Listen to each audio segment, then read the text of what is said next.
following is a UTV 44 sports production.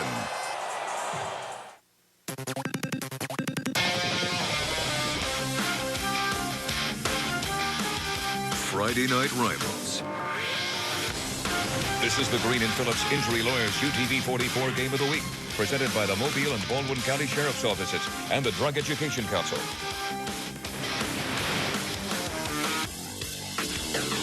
Couple of top 10 teams here in 7A open up the playoffs in week 1. We've got a couple of teams that are hot as well. The Murphy Panthers come in. They have won 4 of their last 5, ranked number 8 in the state. And the Lee Generals out of Montgomery, they come in winners of 5 of their last 6, ranked number 10 to open things up here in round 1. Good evening. I'm Jim Cox. My partners, Dan Brennan and Vic Lockett.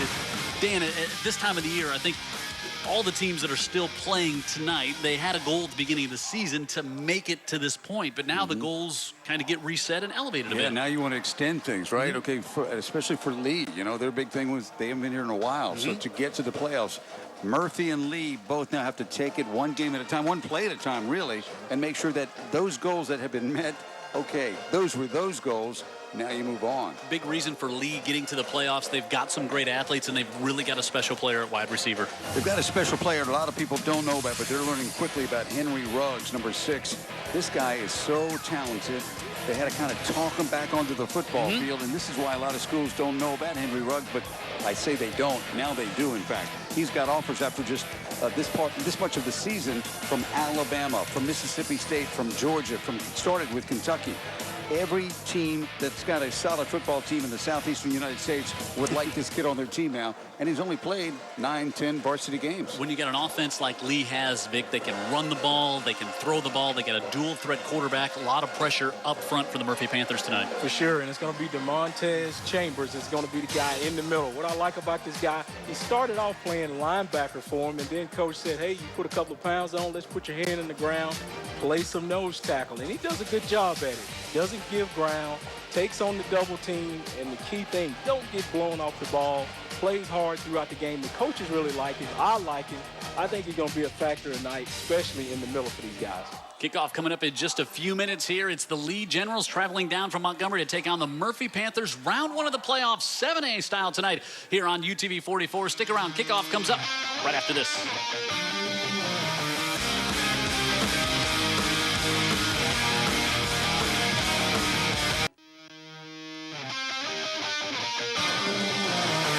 Second season starts right now here on UTV 44. Green and Phillips Injury Lawyers Game of the Week. The Lee Generals will kick off. Murphy Panthers will get it first.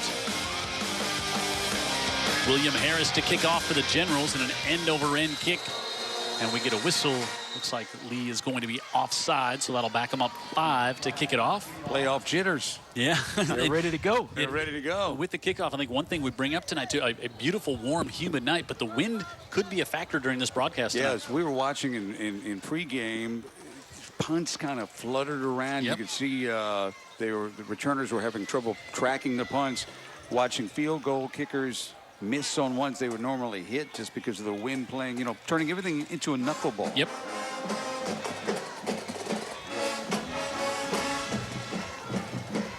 So we'll see. Harris kick this one again for the Generals. This time he gets backed up to the 35. With the orange shoes. He'll come to the near side and take one all the way back. Myron Collins. And Collins will get dropped right away at about the 27-yard line. And as Murphy comes out here on the field with their offense, let's go down to the sideline report and get our first orthopedic group sideline report with Ashley. Good evening. Hey guys, these two teams have met before, with the latest being in 1995, where Murphy did get the win. Both these schools have winning traditions, but in the past few years, both have kind of been on the losing side, especially during the playoff season. Coach Cawley said this week that this will be the most athletic team they have faced all season. So hopefully tonight, Jim, he will get his first win as a playoff. He's looking for it as Jalen Sutton takes it to about the 36. Yeah, and Murphy, you know, this is their first home playoff game in 4 years, and they haven't won a home playoff game since 2008 when, sorry, Ashley, they defeated Theodore back in 2008. You had to do that right there, didn't you? So Jalen Sutton, he gets moved in the backfield. Usually we've had him at wide receiver, but now he's in the backfield a little more to open things up. Murphy's had a ton of injuries in the backfield this season. But this time they go to Nicholas Sims, and Sims has got a first down up to the 43-yard line. They've had some injuries, but they got some guys coming back, like Sims. Yep. And they're glad to have him back. Rick Cawley, interesting, as we talked to him, and you were talking about the athleticism of this lead team, and he looked at us with one of those classic Cawley looks and said, they're going to pose some problems. And this team on the other side of the field, they are athletic. Jamarcus Watford hands this one off, and spinning up to the 45 to about the 46-yard line. That's Jalen Sutton again. Let's take a look at the Murphy starting lineup. They are big up front. Archie, Gilkey, Robinson, Johnson, and Maxwell for the Panthers. Wide receivers, Robinson, the sophomore. We'll see him kind of in some different spots here tonight. He's also the backup quarterback, Jalen Sutton. We'll move him around too a little bit and put him in the backfield. And now Watford rolls out looking to throw it for the first time, and that one overthrown as he was trying to get his tight end, the sophomore Anthony Lewis. And that's incomplete. It'll bring up third down. First time here at Ladd this season. Feels good and comfortable, doesn't it? It does. Beautiful night. Look at the defense for Robert E. Lee. Purdue, Ware, Rivers, and Rivers up front. The linebackers, Wilson, keep an eye on. Juan Travis Kelly, number 5. He's a player. And also number 21, Daniel Thomas. He's got 5 interceptions this year, including 1 for a pick 6. Watford looking to come on the near side for Sutton, and he's got him at the 30 all the way down to the 20-yard line. First down, Panthers, and they're in the red zone. Great play selection here by Murphy so far. You know, starting the game out, establishing the run, to set up the pass. You know, that's what I like. Set it up, and as you can see, it's wide open. Got the corner peeking in the backfield. Letting the guy get loose for a big gainer for the Murphy Panthers. Really kind of a misdirection pass, if you will. 34 yards. Watford to Jalen Sutton. Inside gives. Sims will push it forward to about the 16-yard line.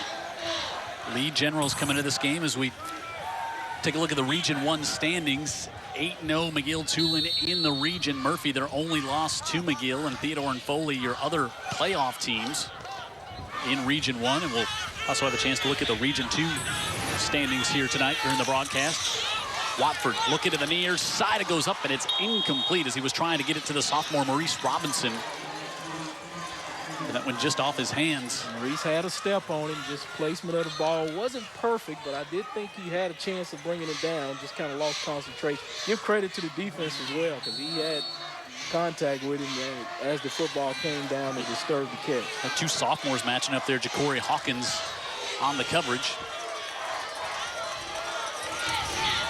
Second down, rolling out.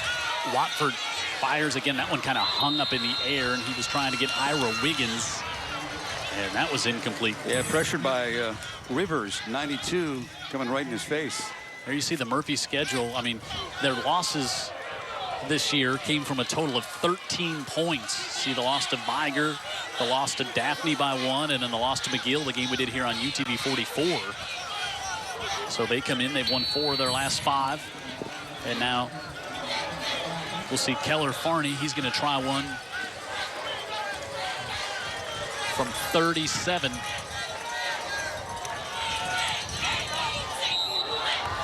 And Farney with the wind at his back has got that one, and that is his 6th field goal of the year. Now 6 out of 8 on the year, and the Panthers use 2 minutes and 20 seconds to drive it down the field, and they get 3 points, and they open up a lead over Robert E. Lee by a score of 3-0 early in this one, round 1 of the playoffs here on UTV 44.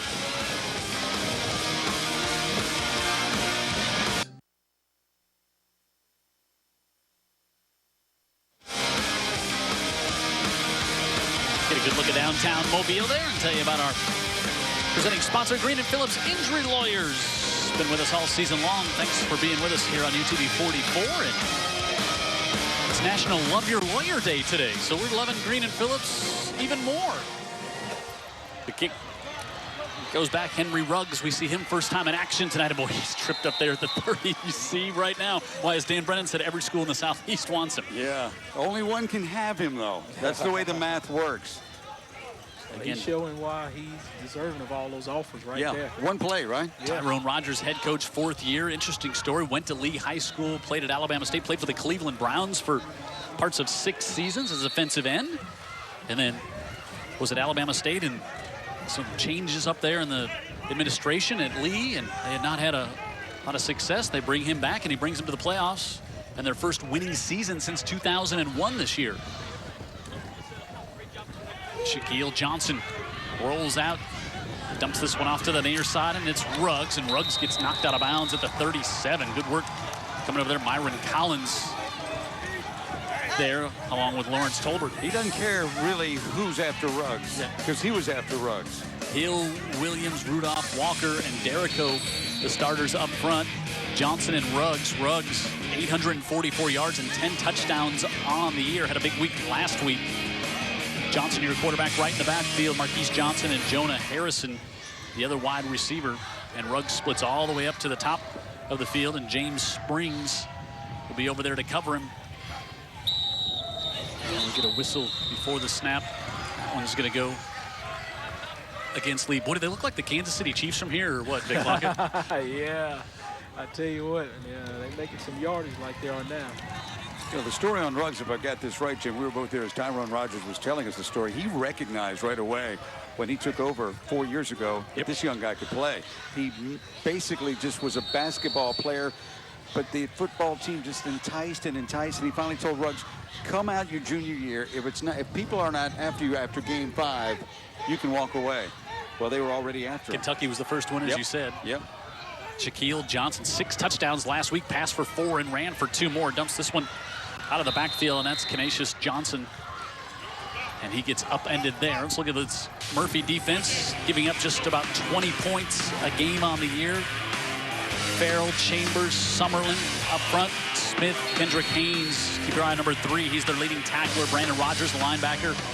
Juwan Adams, James Springs, Andrew Spriggs, Myron Collins, and Lawrence Tolbert in the secondary for Coach Cawley. And the Panthers 3rd and 5 coming up. Johnson able to get that one off and complete. Marquise Johnson, and Johnson at midfield breaks a tackle.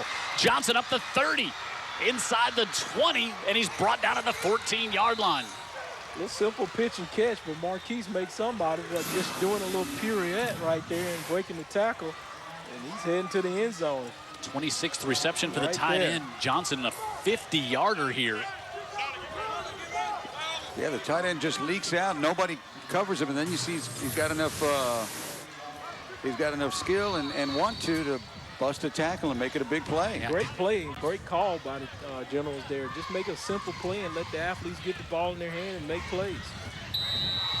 Another pre-snap whistle, and just the empty backfield. Collins just to the bottom of the screen, and they brought Canisius Johnson in motion. 3rd penalty before the snap here tonight. You know, I was going to get a look right there, Jim, because that play was coming Ruggs' way in terms of Ruggs was going to be asked to be a blocker, and no matter how spectacular a player he is with the ball in his hands. But you wanted to see what he does without it, huh? Sure, and I'm sure I'm not the only one. I mean, these schools that are very interested want to see how well he blocks on the outside.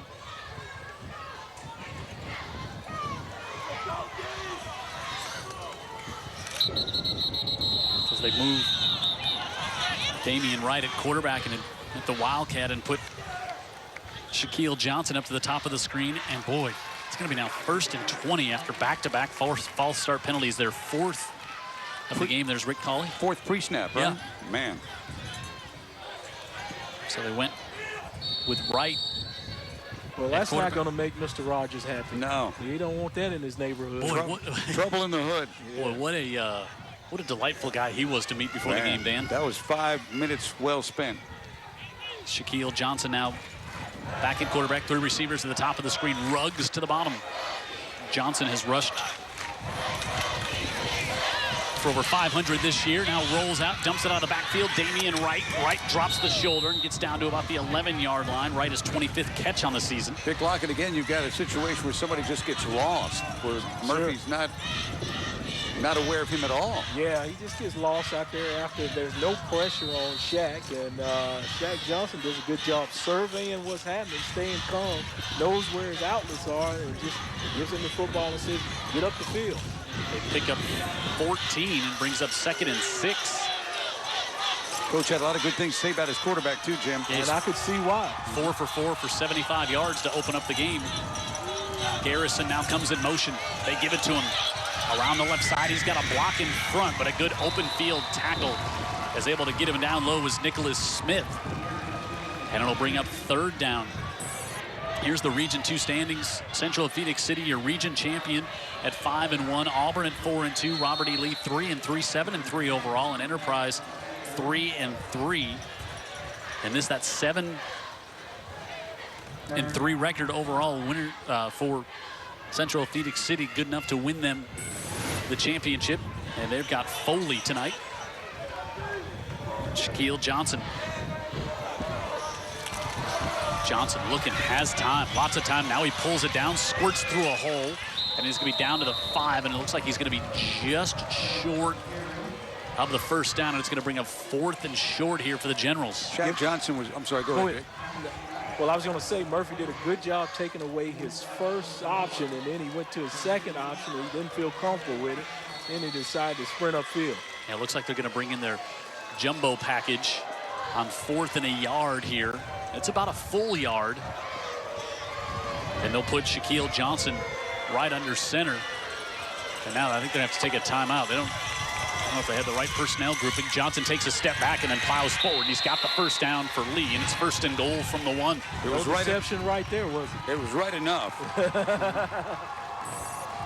Here's the Generals' schedule. See, they won 5 of their last 6, had the loss to Auburn. Had to get that win at Prattville to get into the playoffs, and they go to Prattville and get the victory, and then a wild double overtime win last week against Wetumpka. Same play, Johnson forward, and he's in for the touchdown. Power football right there, huh? You got it. They got inside the 10-yard line, and they knew exactly what they wanted to do. Yeah, they ran it so quick. I wanted to count them in and see if they're unbalanced, but no, don't look like it. Just put a big man in the backfield and said be a lead blocker for the quarterback. Yeah, he just nudges the ball over the goal line for a touchdown. They brought Terrion Edwards, number 60, over from the defensive side, all 275 pounds of him. And we get another snap, another flag before the snap. I tell you, they are punishing the Generals. The Generals punishing themselves. Yeah, that's another one. That'll back them up 5 for Jared Grandalski.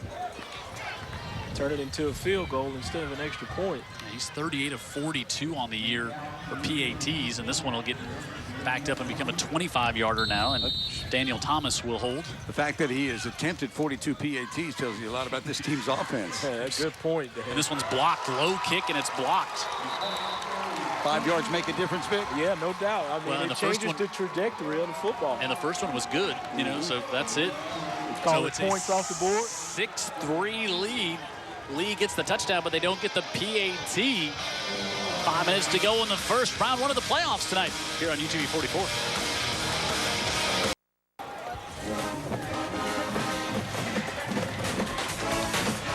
Back here on the Green and Phillips Injury Lawyers Game of the Week on UTV 44. Other partners in our broadcast tonight, the Mobile and Baldwin County Sheriff's Department and Drug Education Council. Also Alpha. And Pepsi bringing you our halftime show each and every week all season long here on UTV 44. This kick kind of checks up, and Collins will pick it up at the 4, and he's got a bunch of white jerseys around him, but he slips up the near side and gets out to the 23-yard line. That looked like that had a chance to be a little disastrous there for the Murphy Panthers. He about did as well as you can do with it. Exactly, and all effort by him. Dick Lockett in the timeout saying, hey, I want to see some defense out there on the field. Both teams marched it up and down the field to start this one, Vic. Yeah, can we have some guys that want to play defense? Don't turn this into a shootout. Jim and Dan love it. I hate it. Well, Watford comes back out. Rick Cawley saying, whatever it is, give me one more than them. Sutton and Sims in the backfield, and they give it to Sims, and Sims right up the middle. And boy, are they glad to have him back in the lineup, as Dan alluded to. He's been banged up, comes back. And he rips that one up to the 39-yard line for a pickup of 16. Yeah, great blocking on a kind of a cross buck. And look at Sims accelerate. He just explodes through a big hole. Yeah, all he saw was daylight, so he should accelerate. Jalen Sutton wide out coming in there doing that little trap block, springing. Watford threw for over 1,100 yards this year. Hands it off to Sutton. And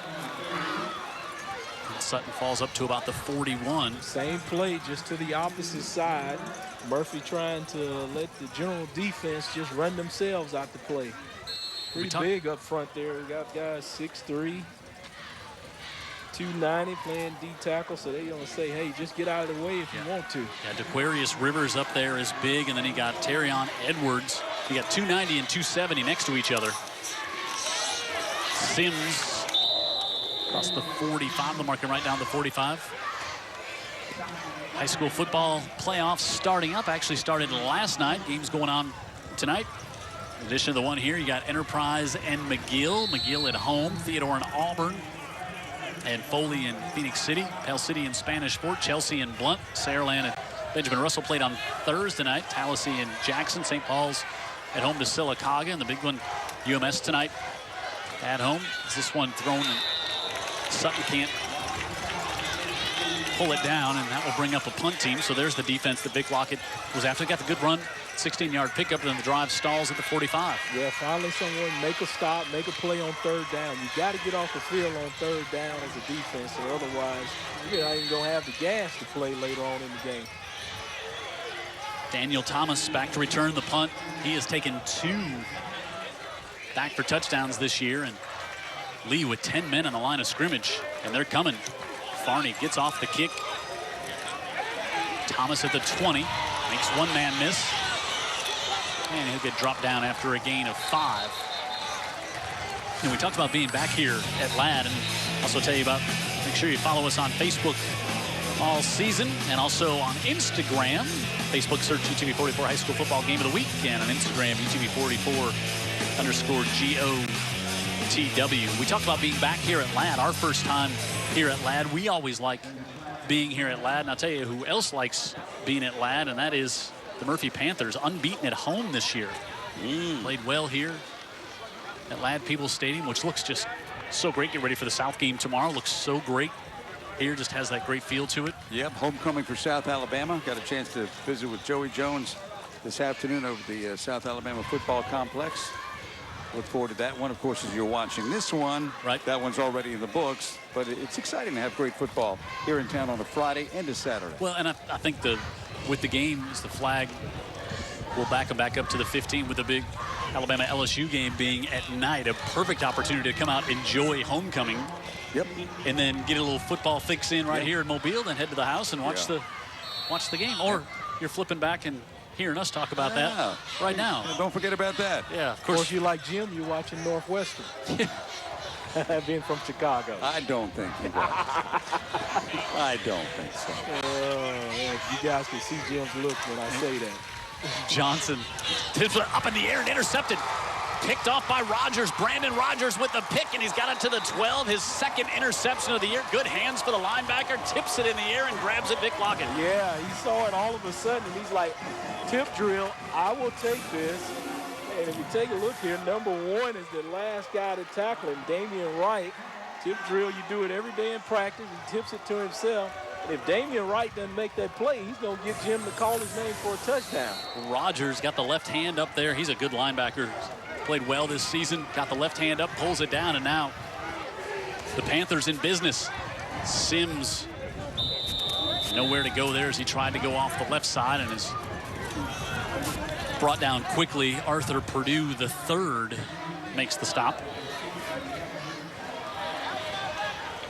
Finally seeing some defense in this football game. They heard you, Vic Lockett. They heard you. They don't like 99 banging on them. They don't like that. They like practice hard all week, show up at the game. This one, I think, going to go against the Panthers, as they would have had. Boy, they had Anthony Lewis set up. Lewis showboating out there for Jim. It's real easy after the whistle, too. It does make the play look better after the whistle. Yeah. But this one going to go against the Panthers and back them up. Okay, Jim, I want to see you catch it with one hand going down against air. You think you can do it?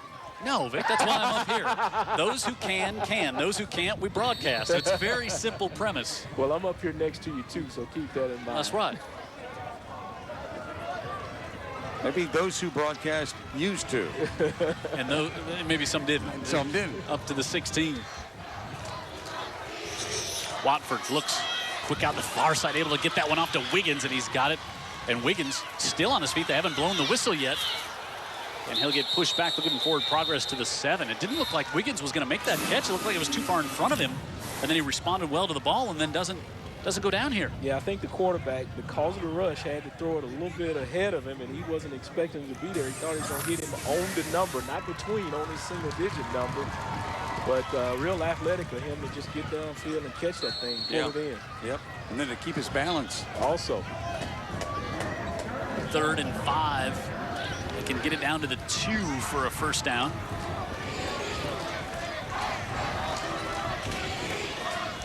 Robinson, the sophomore, at the top of the screen.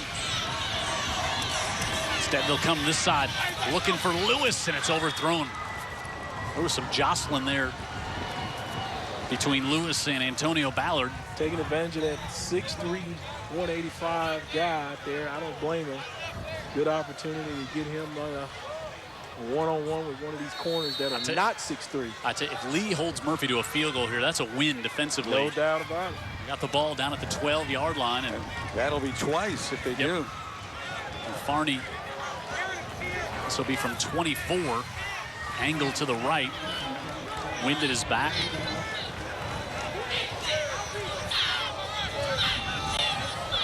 Good snap. And Farney ties the game at 6 with 1:45 to go. Here in the opening quarter, a pair of field goals for Murphy. Well, we'll see if this is the trend of the football game. It could be the storyline that Murphy has to look back and say, you know, we got down the field a couple of times, but we didn't punch it in the end zone. We end up, I'll say, just coming up short, kicking field goals. Could be big in the game, but we'll see as it unfolds tonight. Long way to go. Sure. Generals will get it back, as Ashley talked about. A lot of history here. 5-time state champions. 1969, 1970, 1986, 91, and 92. Back-to-back championships. Yeah, when I was playing football, Robert E. Lee was a force in the state. Sure. You know, they were well respected, and I think one of their old coaches was Spence McCracken. Oh, for sure. Respected. So left there, of course, had the great run. Then left there and went to Opelika. He's the winningest coach at both of those schools. That says something right there. That's why his name is so legendary. And this school. Farney with a good kick, and he'll send that one to the end zone. You know, and we were talking pregame. I don't know, but I would imagine Robert E. Lee is a victim of all the migration and the, evolution of new schools in Montgomery. Yep, sure. All right, might be the playoffs. We still have trivia to get to, so this one plucked right out of today's headlines as we start the playoffs. How many teams in 7A this year finished unbeaten? Statewide. 7A, all of it, top to bottom. Vic Lockett. I'll give you a hint. Murphy and Lee did not. We know that. The ones that are here, we're going to eliminate. At the 20. The Generals bring it back out, give right up the middle. Damian Wright gashes this one up to the 40, and he might take it a bunch more out at midfield. To the 40, 35, 30, 50 yards on the carry for Damian Wright. Yeah, I didn't like the alignment originally here, and they just had the right call against the defensive line. They had the backers out there shaded outside the tackles, and it just left the middle open. They were begging for a trap, and it happened. They were trapped completely. Give him 51 as he goes down to the 29, and a minute and a half to go in the quarter, and Rick Colley did not like that. He takes a timeout. Vic, they had the right play called, the W-R-I-G-H-T play called on that one. They did for sure. Boy, and he had some speed right up the middle, and so he's down to the 29. And I tell you what, give Neil Farrell some credit, defensive tackle, to chase him down like that. Absolutely. Usually defensive linemen don't do that sort of thing, being 6'4", 280. And looking back on the tape from our previous game, I was a little bit tough on him. Didn't think he played as hard as he could, but right there, he changed my mind. Yes, he did. Give us a chance while we have a timeout to tell you again about our presenting sponsor, Green & Phillips Injury Lawyers. Accident victims call 911, get a police report, and seek medical attention. Victims on average get 3.5 more times in compensation with an attorney. The lawyers at Green & Phillips are local. They live right here in our community. They also work right here in our community. No appointment needed. You never pay for parking at their offices right over there on Florida Street. So thanks to Green & Phillips Injury Lawyers and all they've done for the high school football game of the week here on UTV 44. And more on Neil Farrell. You know, he's got those offers from South Carolina, Clemson there, so he's reinforcing them there, showing them the hustle he's got in. Ladarius Pickett comes in the backfield, but Johnson keeps this one. Gets down to the 24-yard line before he's brought down by Lawrence Tolbert. Johnson on the year thrown for over 2,000 yards, as I said, rushed for over 500. Coach loves him. Yeah, really. Coach loves him. Just one of those exciting high school football players. Again, a youngster, didn't play much early in his high school career, and has come out and really, this is his 18th straight start. Right back in, and he'll get to the 22. Gave him his chance to start the end of his junior year. Yep. He played about the last 5-6 games, and Coach Rogers says completely different kid this year. Just taking over the playbook, taking complete responsibility for the team, and you can see it in the way he said, I love the kid. Yeah. He said, I love the kid. Yeah. 3rd and 3 here for the Generals. Out of the shotgun.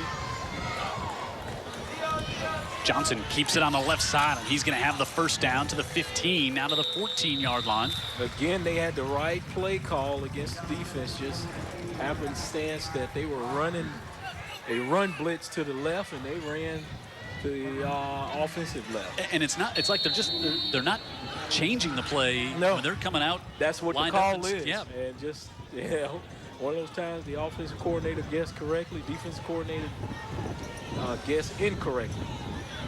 You can hear the wind a little bit here tonight, as we talked about, coming out of the south, and that will bring the quarter to a close. So we've had a touchdown and 2 field goals and a blocked extra point here in the opening quarter. Tyrone Rogers and his team, they're tied at 6, but they're moving again. They've got it down at the 15 as we start the second quarter. Playoffs, week 1 here on the Green & Phillips Injury Lawyers Game of the Week on UTV 44.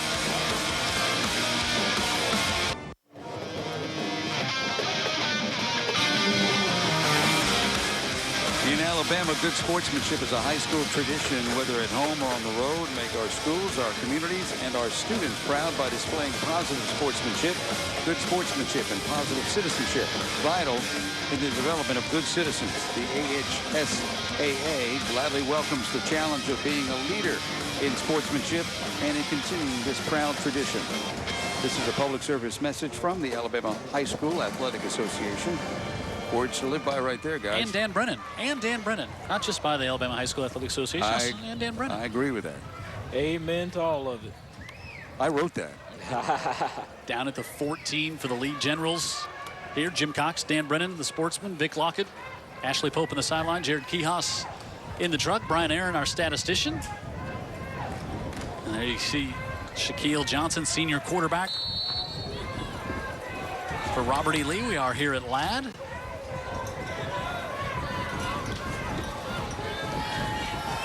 First and 10. Johnson gives it off. Damian Wright right up the middle, and Wright has the touchdown. Virtually untouched, straight up the middle for Wright. Yeah, defense went to sleep that time. They just had an easy play call again. They just blocked down, and I didn't really like the alignment again of the Murphy defense, and it just made it easy for them to just waltz in there. This team scored a lot of points during the regular season, Jim, so it's not a big surprise that they're, denting the end zone again tonight. And the flag before the snap. Amazing. On one hand, they're so efficient offensively. Yeah. On the other hand, they've had 4 or 5 pre-snap penalties. Yeah, we saw this same thing happen on the last PAT and ended up being blocked, and they left a point. That's right. On the field. They averaged 30 points a game. And again, this will be a 25-yard attempt for Jared Grandalski. Thomas will hold. And Generals will try this again. Try to make the lead 7. Wow. Man, I tell you what, they are just not concentrating in their pre-snap drills here. They have got to settle down, or it could become costly here. Yeah, there's another potential storyline, Vic. Yeah, 7 pre-snap penalties against the Generals here in the first. We just made it to the second quarter. Quarter and 6 seconds. So now it's a 30-yard PAT. And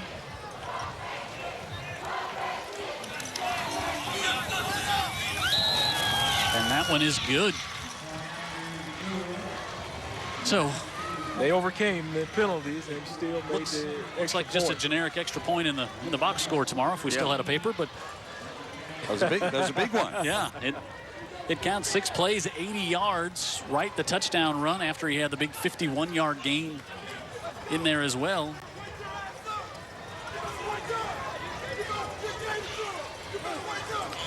And so now Murphy will get it back, finds themselves trailing by a touchdown. Tyrone Rogers actually went to school, graduated at Lee. As I said, one played up at Alabama State, played for the Cleveland Browns, 1999 to 2004. He looks like a good-looking defensive end still. That's what he was. Yeah, he's in good shape. Harris on the kick. He's got the wind at his back this time. End over end. Bobbled a bit. Taken by Wiggins. Wiggins to the 25 and pushes it out to the 30-yard line for the Panthers. Some wicked hits on that kickoff there. Tough football out there, 7A. It's big boy. We talked about meeting Tyrone Rogers before. You know, we said this team has not had a winning season since 2001, and we have an injured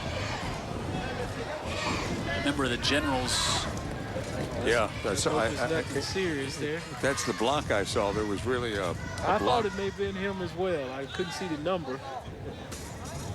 It was a heck of a block delivered on that return. Looks like he may be okay. Yeah, number 7 was the one that certainly delivered a blow on that kickoff. That's just a freshman. Trying to make a name for himself. To Darian Murray. Ooh, my goodness. Those are the tough ones when you're not expecting the hit to come. Yeah, and that one came, you know. Well, I thought, when I saw it live, I thought he delivered the blow, but then as you look at it on replay, it looked like he was more of the receiver. Yeah, he was the receiver, and it was from the upper chest up, so it really gave him a good belt. Watch again. Watch his helmet react, and goodness gracious. Just a freshman out there. At least he's up to his feet. The crowd gives a good standing ovation. You like to see that sportsmanship.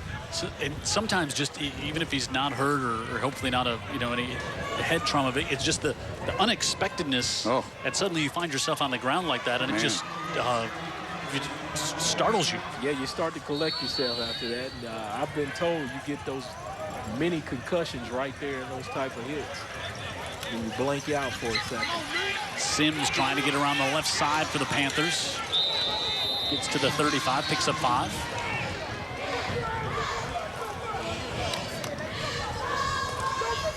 Nice run by Murphy there on the jet sweep. Pick up a 5 on first down. Watford, see Nicholas Sims there with him. Watford looking to the right. Now he's going to pull it down and scramble. He's got some room up the left side. Watford gets a block, and he's able to pick up the first down as well. Good work there by Jose Villegas. That was the linebacker, block, yeah. Kelly, that got whacked on that one. He wasn't expecting that. Let's go down to Ashley. She's been kind of eavesdropping over here on the Murphy sideline. That's right, Jim. Murphy has fallen short on a couple of big plays, and that has totally just kind of deflated the Murphy team. Coach Cawley has been on special teams, offense and defense, just telling them it looks like they want it more and they need to produce something to make it look like they want to win. Little tough love down there by Rick Cawley. You know, and I could see him being pretty good at dishing out the tough love. yeah, to Rick, it's just football. You know, he's talking to his guys like man to man. Yep. Like, look, okay, I'm looking in the eye, and let me tell you what I'm seeing when I'm looking at you playing, and you got to pick it up. Yep. Gain of 1 on first down there for the Panthers. Watford rolls out, flicks this one to the near side, had pressure coming, and that one was overthrown. Anthony Lewis didn't have a chance. He likes to get it to the sophomore who's got the 6'3", 185-pound frame, likes to get it up there and have a chance to make a play on it. He's 6'3", not 6'8", and he's overthrown him a few times, and he knows it himself. And these are all on the moving pockets or rollouts where the quarterback's mobile and throwing on the run. He's just not been that accurate. Yeah, and also you got to credit the Generals. They have been in his face on those rounds. Right. On those plays. Rolling out right here. Pressure again, floats this one up in the air, and dangerous as Jalen Sutton was running underneath that one, but Travis Kelly was coming after it as well. If he catches this, it's a touchdown, even though he's surrounded, because everybody's going for the ball. Watch, if he catches it, there's nothing back there. Yeah. Watch where the defense is. There and moving up. He's gone. He beats him to the outside and goes. Yeah. So Farney will punt. Wow. That could be one of the, every coach talks about there's 3 or 4 plays in the game that make the difference. Yeah, we probably have witnessed a couple thus far. Farney with pressure. Low leg kick, but gives it off. Daniel Thomas at the 15, gets up and ball comes loose. Recovered by Lee. And back down to the 9-yard line as Antonio Ballard had it pop up into his arms, and a late flag comes in. Well, I can tell you from that play right there, I mean, that could be an omen for the rest of the game, because it looks like no matter what, things are going to go in Lee's way in their hands right there to catch it on a mid-air collision. Yep. On a kickoff return. I don't know if I've ever witnessed that. I think that was Calvin.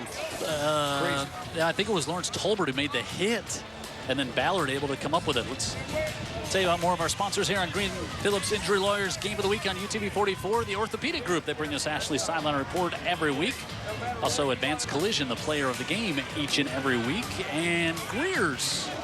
Our friends at Greer's bring us the starting lineup and a whole bunch more. You know, we saw the replay of the ball popping in the air, and the fortune for Lee, and also on that replay you saw a block in the back, and that's what's pushed them back to the 5-yard line. Officially spot this one at the 4 for the Generals. And Johnson will take it from his own end zone, gives it to Wright, and right up the right side has a huge hole. This may be 96 if he can outrun the Panthers. He's at midfield, all the way down to the 30-yard line. Wow, Myron Collins has some motors. I tell you what, to just stick with the play and run him down, because if he doesn't turn his jets on, Jim's saying touchdown. That's it. 66 yards. Wow, bounced it to the outside, and then there was nobody in the second level, Vic Lockett. Yeah, the Red Sea parted, and he just had space to run. Credit Myron Collins, the senior from Murphy, to just stay with him in safety to get him. And Lee looks pretty stout offensively, especially on that line. Yeah. And Murphy's got a big line.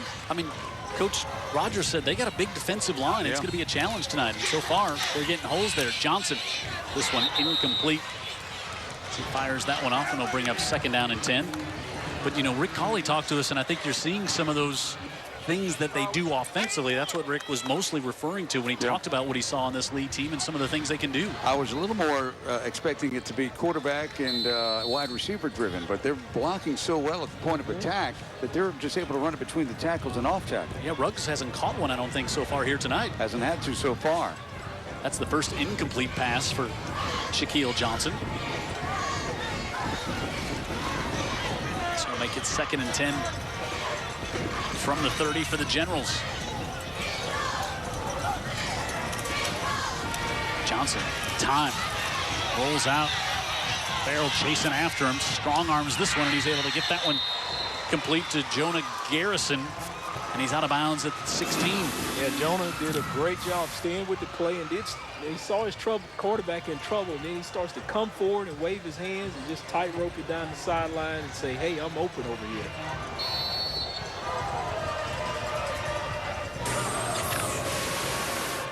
This team, pickup for this team, Lee.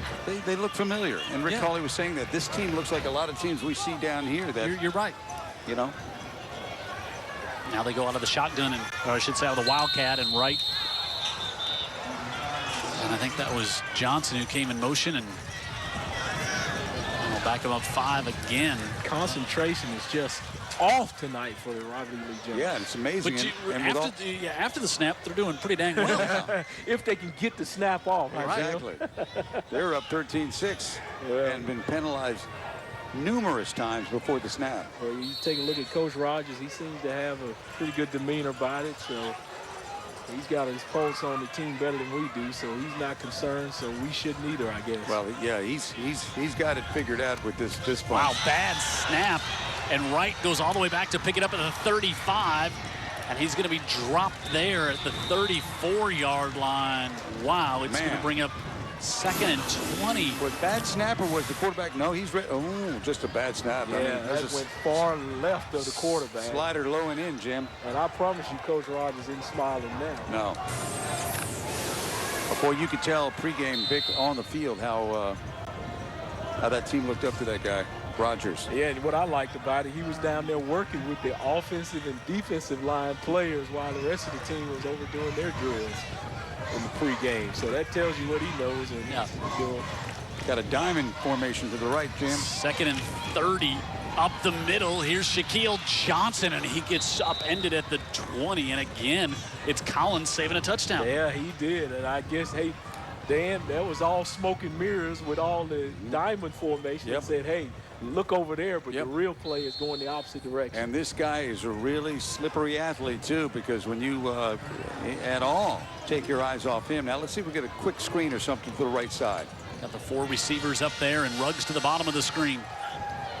3rd and 16. They do go the far side. Maybe a double pass. No, instead they just get it off to Garrison, and Garrison is down to the 10, maybe the 9-yard line. Garrison catches it and knows what to do. I say it all the time watching football at home. Get up the field when you catch the football.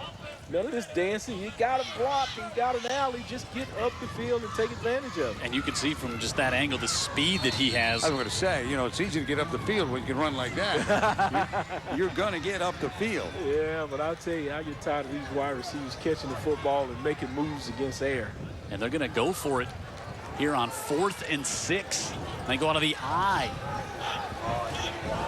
See, they may not snap it. I think they're going to take a timeout. I think they were just trying to draw Murphy. Wow, offside. Now that is funny to see the Generals try to draw someone offside after they've been offside, what, 15 times tonight? Not that many. They're halfway there. They're more than halfway there. I think they had 1 on the defensive side and then 7 on the offensive side.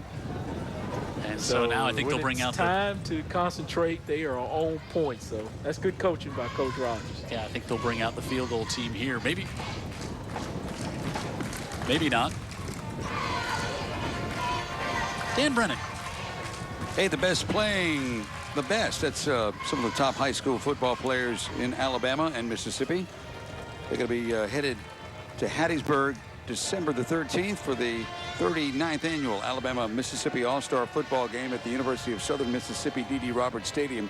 2 40-member squads of high school seniors will match their talents in a 12 p.m. clash. Tickets are now available online and will be available at the stadium on game day for just $10 each. The event is hosted by the Mississippi Association of Coaches in conjunction with the Alabama High School Athletic Directors and Coaches Association. Don't miss it, December the 12th. Over there in Hattiesburg. Not a long drive for us down here. Yeah, you know, I played in that football game, and I guess it's only fair they finally get it over there at Mississippi to have a little balance. And well, they probably think it's fair. I think Alabama was fine when it was here every year. Well, let's see if Jared can get us over there to broadcast since we're going to be over since it's going to be in Southern Miss Stadium. You know, he's a big fan of that. The press box there is named after Jared. A lot of people don't know that. Wow. It's a great ceremony. Kihos box. This will be a 27-yard field goal attempt for Grandalski. He is 2 for 4 on the year on field goals. And he's now 3 for 5. And it's a 10-point lead for the Lee Generals. So he's made the long PAT from 30, and then he makes the 27-yard field goal there. And the Generals on top 16-6, 7:24 to go in the second, round 1 of the playoffs on UTV 44.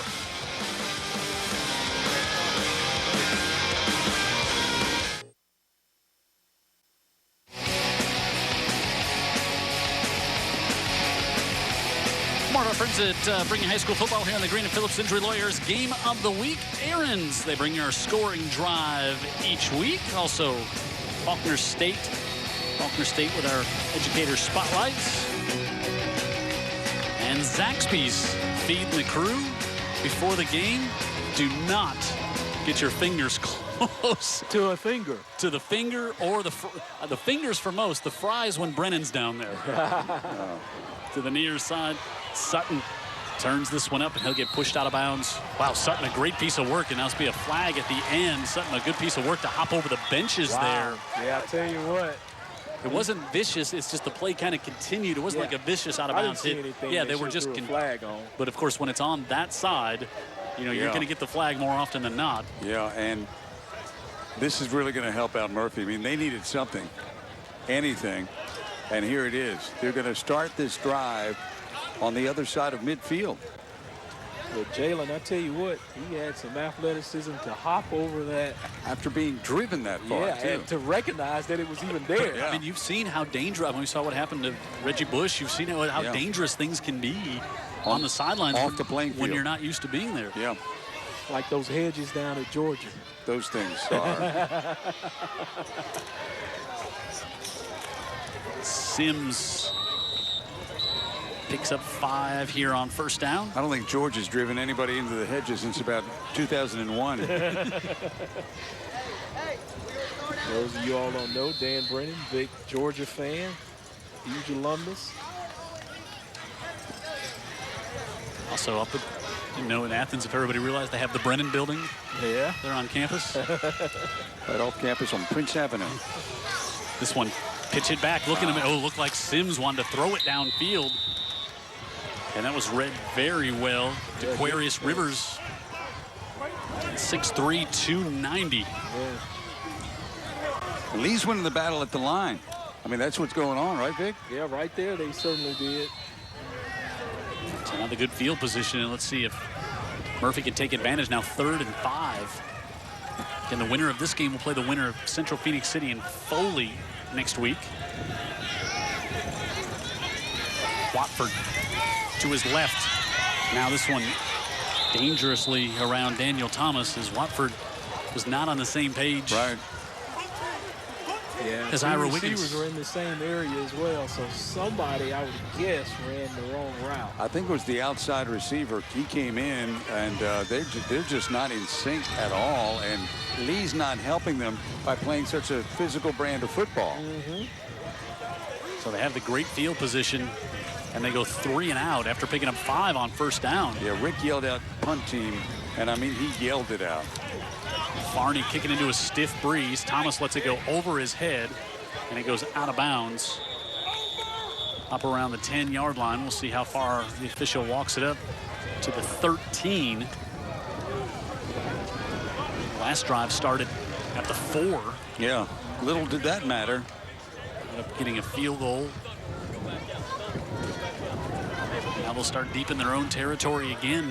Sounds like we're broadcasting this game from a car wash. I don't. It is a little breezy sounding. The mic picking that up. There's Rick Hawley. He's not real excited with the amount of effort right now. And he's not thinking about getting his car washed. No, right he's now not. either. He's thinking about getting a stop. Shaquille Johnson. Yeah, the field position's been all in favor. Here's Johnson, fires it out, and that one incomplete. Good work. Andrew Spriggs, guest on our pregame show earlier in the season, comes up and makes the hit. Yeah, Shaquille should have released that much earlier than he did. He let the cornerback read what was happening, and Andrew Spriggs just came up there and cleaned up. Yeah. You know his dad, Dr. Daniel Spriggs, big guy. Always been a bunch of Spriggs on this team. Huh? Tenacious Johnson almost had to go see Dr. Spriggs on that one. He's not thanking his quarterback for kind of hanging him out on that one. 2nd and 10. Wright goes in motion. Johnson looking over the middle, and he whipped that one. And it just came up short as he tried to go back to Johnson, the sophomore. You can tell he put a little extra. He saw him open on the cross and wanted to put a little extra zip on that one. Got excited about it, threw it into the ground. Now the Murphy defense. Clock is stopped. Try and get a stop. Get the ball back probably around midfield. And you got plenty of time to do something with 5:46 left in the half. We have not seen Ruggs get it yet. Springs has done a good job covering him, and he's lined up to the bottom of the screen. You might see him right now. Right now. Instead, he goes over the top. Johnson wide open. Canisius Johnson. 87 yards. You know, I was going to say on the previous play that was open on the outside because what they're doing is flooding the zones out there deep, and Murphy's just not picking it up in terms of coverage. Yeah. And this time the inside slot guy was open. On the last time, the wide guy was open. Spriggs is waiting for safety help, and it's not there. And you saw Spriggs look over and give the shrug of his shoulders like, what just happened there? Yeah, right. Somebody just was misaligned, and Robert E. Lee certainly took advantage of it. And there's another flag before that one. Wow. Just for good measure, you know, they score a big touchdown. They got to give us an offside, you know, or it's just not going to be a drive. It's just, yeah, it's not going to be Lee tonight. Boy, they're opening this thing up. They're playing great defensively. They're the aggressor with the big plays. That was just a sideline warning against Lee on that one. All right. But you're right. I mean, it's been all the big plays just gashing this Murphy defense.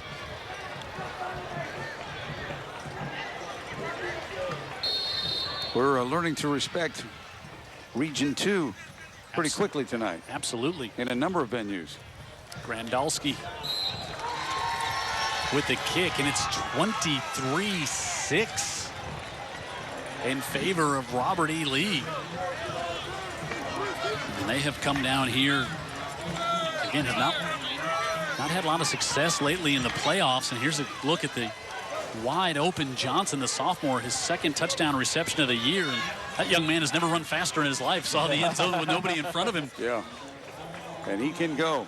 And how about Shaquille Johnson? I mean, very impressed with the quarterback play. You see just 3 plays, 87 yards there, but been just very impressed with Johnson so far here tonight. Well, it could be a case, you know, Murphy's defense may be accounting for Ruggs so much that they're not taking care of everybody and having a sound defense. So, because we hadn't seen Ruggs get a catch tonight, right? Right. And I mean, if you'd have told us, hey, you know, it's 23-6, you're thinking, all right, we've seen the SEC recruit having a big night so far here tonight. Right. We saw him on one kickoff return. Myron Collins at the 5. Up the middle of the field, and Collins stays on his feet to the 31. Well, Murphy has got to get a little something going offensively here. Their defense has also been out there on the field quite a bit here in the first half. I agree, and thank goodness Collins got on the bus, right? Yeah, I tell you what, he had a nifty little move there to avoid the first onslaught of Generals coming down. But yeah, he has saved a couple of touchdowns. Thought he was going to make one on the kickoff return. From the 31, Sims on the left side. Sims with a nice gain out to the 39. And we've seen some success with Murphy's offense, just hadn't seen him punching into the end zone. Yeah, and we haven't seen him succeed as much here in the second period as we did in the first, when it looked like we might be about to witness a shootout. Yeah. Yeah, the guns are only going off on one side, though.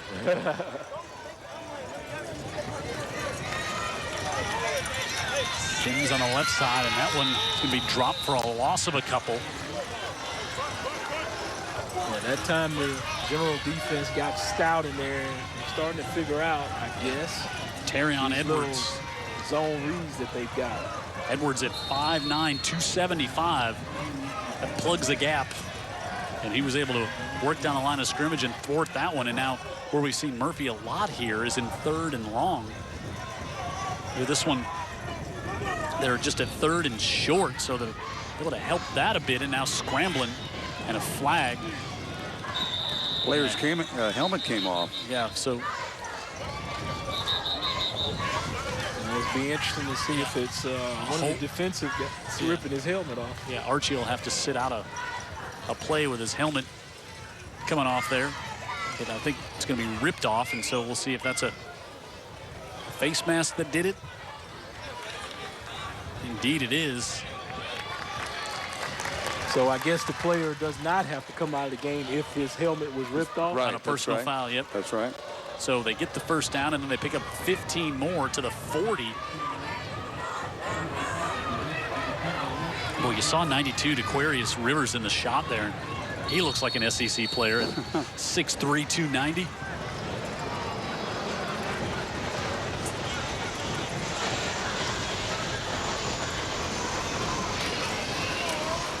Sims spins, and Nicholas Sims to the 31-yard line, and now Murphy getting it going a little bit here. Well, I like the way he pressed that hole. Yeah, a guy that is showing fight tonight is Sims, and back from some injuries, and that's what Rick Cawley is looking for from everybody dressed in blue tonight. Spinning around, getting some extra yardage.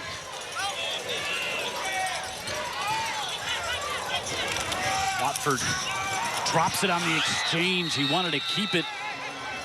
Tried to pull it away from Sims there, and Murphy goes backwards on this one. Had some real estate here, Vic.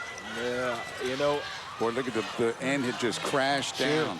You know, and that's what I was thinking, you know, for this offense to be successful, and the Auburn people certainly can relate to this, these quarterbacks have got to keep the football if this zone read stuff is going to be effective. Yeah. Otherwise, it's just a waste of... Just a handoff. Yeah, and it's just a lot of...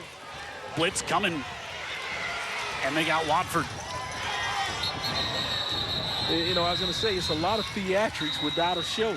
Yep. You know, and you're not going to get the applause at the end of the standing ovation unless these quarterbacks and these zone reads keep the football. That's why they quit doing it in the pros, most of the teams. Yeah. Trayshawn Wilson came on the blitz there and got it. I think the most surprising thing about that is for the first time ever, we've heard Vic Lockett say the word Auburn. I mean, all the years we've been together. He'll refer to them.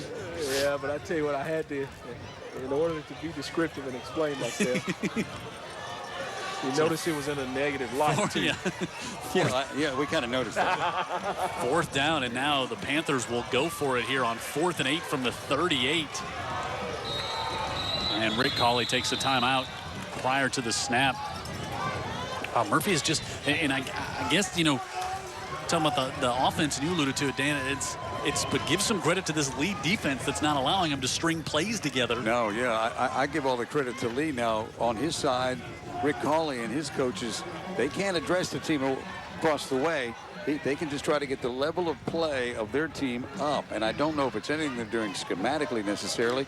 It's just that the team that's come down from Montgomery looks like they're a little more stout and ready to go, at least on this evening, at least for these first 2 quarters. Yeah, no doubt about it. And I tell you what just caught my eye. They're selling donuts down here in the stadium, Jim. You think I can get a dozen up here? They're walking around with that. That's awesome. You're Vic Lockett. I mean, man. I mean, I don't think that's going to be an issue. Do you know who you are? Hey, Krispy Kremes, that's my middle name. Was today Donut Day? It's hard to keep them all straight. It's like always National Donut Day, Jim. Come on. When is it not?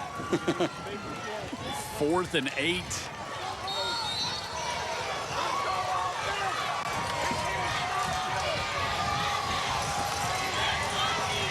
Watford looking left all the way. Wants Sutton, turns around, he drops it. Sutton came out of the break and the ball was coming, and Lee's defense comes up with another stop. I think that was their version of the back shoulder fade there, and it was there just when they were able to catch it. Long way to throw that one, I'll tell you. Wasn't a perfect pass, but certainly very, very catchable. All right, now 2 minutes to go. We've seen the big play capability of Lee. They'll also get the ball back to start the second half. Lee's made the big plays when they were just trying to make the good play, and they made the big play when they were trying to make the big play. That's pretty dangerous.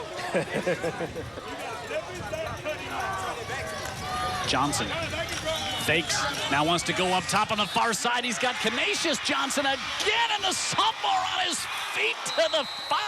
Keep hearing about 6, but it's 3 and 4 that are having great games on the outside. That's Garrison, who goes 57 this time. Wow. You know, and I thought he was going to throw it out there straight out in the flat to the receiver that was over there trickling around. But no, he had the heads up to see that he can get another splash play and get it to Garrison down the field. Put him in good shape, 1st and goal. From the 5.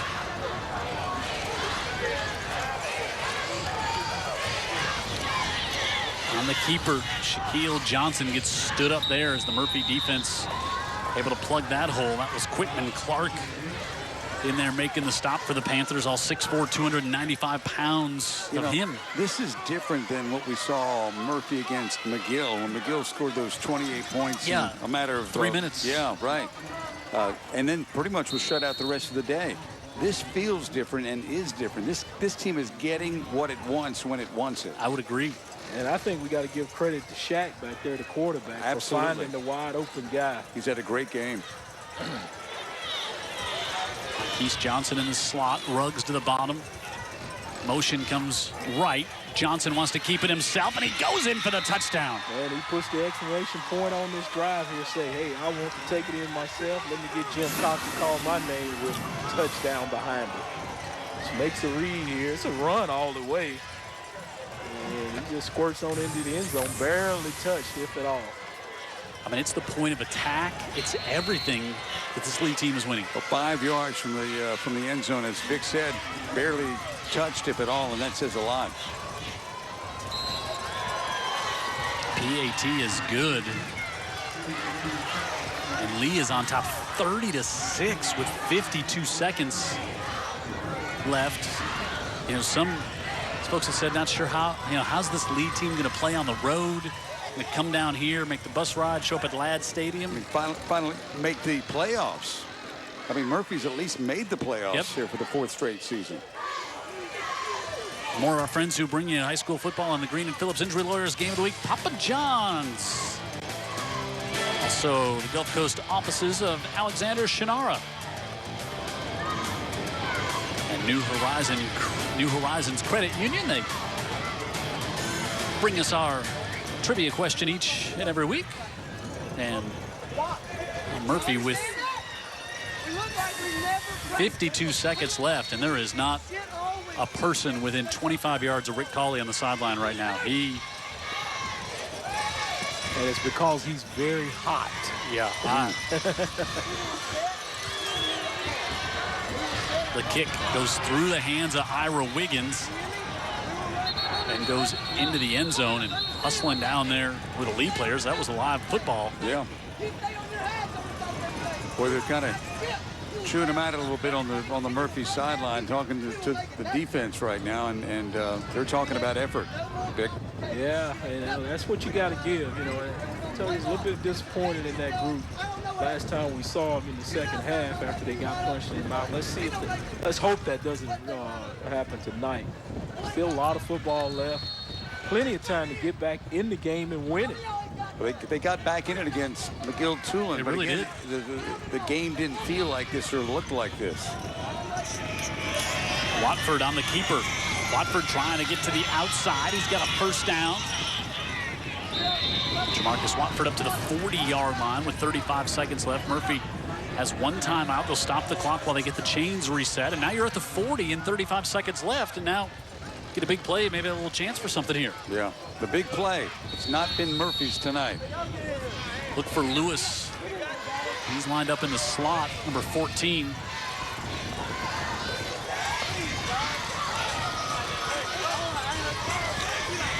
Watford keeps it up the middle. It looked like a little confusion in the backfield, but he still made it work. Well, Murphy might take a timeout there with one left, and it looks like they're just going to let the clock. Can you get it there? Nope. Clock's still running. They're not going to get a playoff. It's halftime. I'll tell you what, Rick Cawley is just like, forget about it. He can't wait to get In the locker room. He couldn't even stand to sit there and watch a Hail Mary. I don't know. I think I would have tried something there. Well, I think that's got more to do with emotion and severe disappointment than anything else, because he was trying to make a beeline to get a chance to address that team as one. Yeah, wow. I hate to use the cliche, but, they're going to be chasing possessions, this early in the game, so I might have tried to get something out of that one. Surprising first half. Ashley hustled over, and she's got Coach Tyrone Clark. Coach, you have been able to dominate these first two quarters. What do you accredit this to? Well, I'll tell you, the excitement of the playoff, my guys been working hard all week long. We didn't know what type of environment. We knew it was going to be hostile when we got down here. So we just told them that we had to be ready to play football. We have to exceed their expectations over here, their intensity. So they came out the first half, just the first half. That's all we played thus far. So the first half, we can say that, we played a pretty decent football game. Great. Thank you, Coach. Yes, ma'am. I think you can see, good job by Ashley to get over to the far side. I think you can see just hearing that why Dan and I talked about how impressed we were meeting Coach Rogers before the game. Yeah, and when you get the story, too, that he played at R.E. Lee. He played there during a prouder time, and he was really the guy they asked, please come back to help us. And in 4 years' time, they've gone from barely being able to stay on the field with people to what you see right now. They're competing, and you can see the focus by him and intensity, and that's how the players are playing.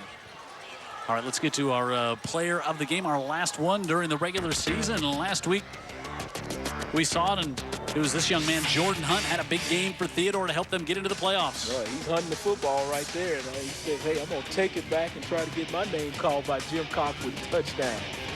Got a lot of votes out in Theodore as well. He had 2 interceptions in the game and really needed some big players to step up, and he did. Yeah, I like to see the defensive guys finally get a Player of the Week nomination. And good job by the Theodore folks to get behind him here in his efforts. Well, Vic Lockett flooding the inbox as well. That also helped for Jordan Hunt once we had a defensive player who was nominated. This was his second pick for the game, and this one just went up and took it away and helped seal the victory for Theodore as they got the win, and they're in the playoffs. Got a chance to meet him and his family because he was also one of the Defensive Players of the Week at the New Horizons Credit Union 1st and 10 Club. Well done, young man. Congratulations to him. There's your surprising halftime score. Not surprising that Lee is in the lead. You see this in these 2-3 matchups, but I don't think anybody expected to be 30-6 at the half. We know Rick Cawley didn't. When we come back, we'll enjoy our bands at halftime here. We're at Ladd. It's week 1 of the playoffs on UTV 44.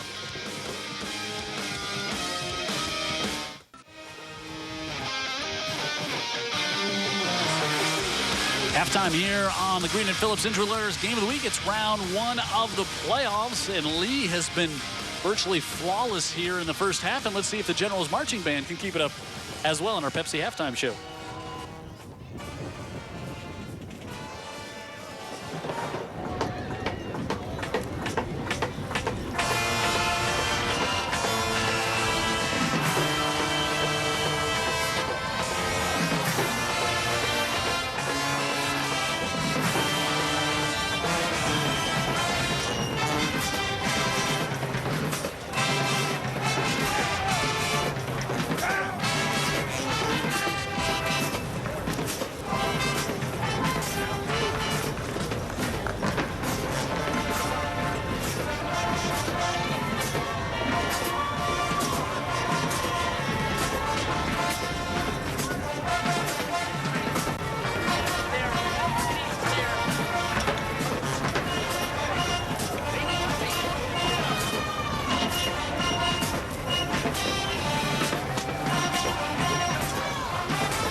down over there, man.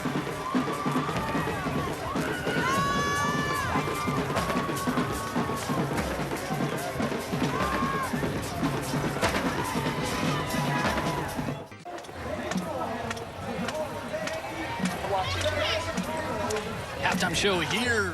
The halftime show brought to you by Pepsi. So far in the first half, it's been all lead. They lead by a score of 30-6, and they've been dominant here in the first half. Let's go down and enjoy the Murphy Marching Band of the Pepsi halftime show.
tell you, the second half starts exactly the way the first half went for the Murphy Generals as Henry Ruggs takes it all the way out near midfield.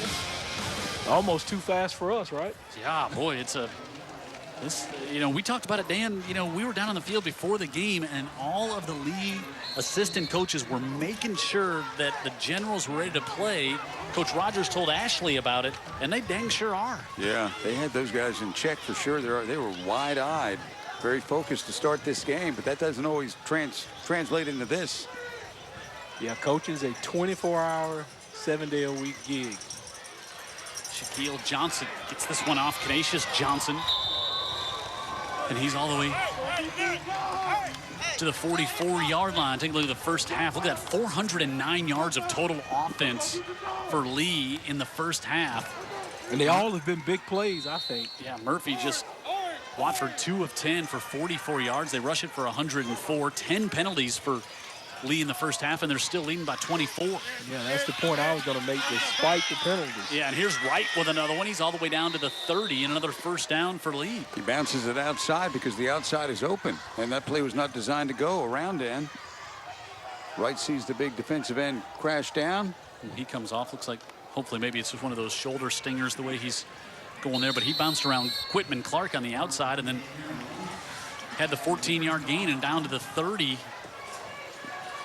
Are the Generals. Pickett comes in the backfield to replace him, and they'll give it off to him, and up the middle he goes and loses a towel, but he's inside the 15 to the 13-yard line. A gain of 17.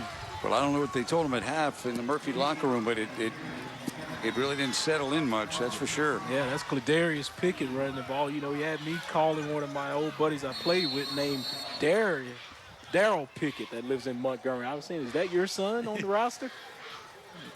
No relationship, though.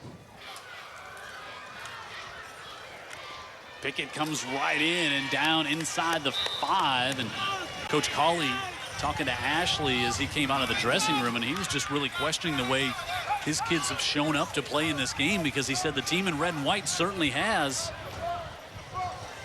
Yeah, he commented to me that he was proud of the effort last time we covered this group. And on the contrary, I was not. But tonight, I see a little bit of effort out of them. They're just not making plays. And I'll tell you what, the Generals have just been fortunate in terms of their play calling to catch Murphy in bad defensive play calls as well as alignments. We get a measurement here, and that close. When we always played and prepared for teams, just getting the alignment down was drilled into us on the day before the game. When you're in just helmets and shorts. Walkthroughs. That's what it was about. Getting yourself the line and ready for all the formations and ready for all the motions, because once you can get settled mentally, then you can start playing physically and let your athleticism just sprout out. I don't think that Murphy's played mentally or physically. And that's not a one-liner. I'm just saying that's what I'm seeing. Yeah. So you got to get that down, number one. 2nd and inches. Pickett still in the backfield. Johnson gives it off to Pickett, lowers the shoulders and pushes ahead to the 1. 1st and goal for the Generals. Yeah, they've turned loose the freshman on him now, and that's no red shirt he gets. He's a straight A grader from last year. Mose comes in to try to plug the hole here on 1st and goal from the 1 for Lee. Johnson on the quarterback sneak, pushed from behind, and he's in for the touchdown. Yeah, when you're on the half-inch line, no need of going back, none of that pistol stuff. If you got a quarterback, put him under center. He doesn't have to be 6'4". He could be 4'6", height-wise. Yeah. Usually you're going to get a little bit of push, or he can just roll over or extend the football for a touchdown. Well, I'll tell you what. On the sneak. Robert A. Lee deserved better support driving 160 miles to watch this team play. Looks like a friends and family group over there. And this stadium can swallow you up a little bit. Sure. But boy, they have really played great football. This time it's offside against Murphy prior to the snap. Okay, now they're going to get in on the offside pre-snap follies now. And so Grandalski says, yeah, I deserved a few shorter kicks here. Got some in the bank here I could use. And there is Rick Cawley. And I mean, he certainly had a lot of respect for this Lee team coming into the game, but he didn't expect this. 2 field goals is all they've gotten, and Lee with 37. If you knew this was coming, you wouldn't show up. Wow. Stay on the bus. Early in the 3rd quarter, this one all Generals.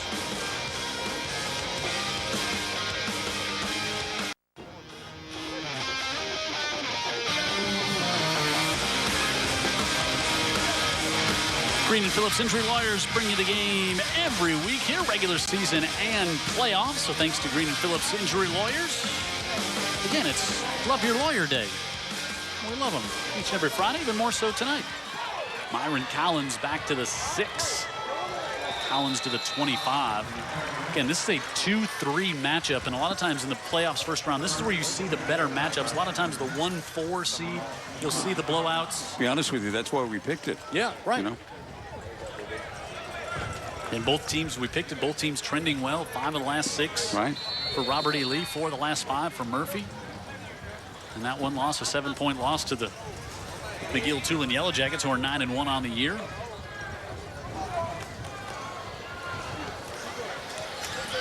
Watford fires, dropped, tried to come to Lewis. Haven't seen a lot of downfield shots from Murphy. No. Here in this game tonight. Also, you've seen a lot of pressure on the quarterback. Yeah, that probably is the reason he hadn't had an opportunity for him to set back there, Watford. But I tell you who they are trying to target a lot.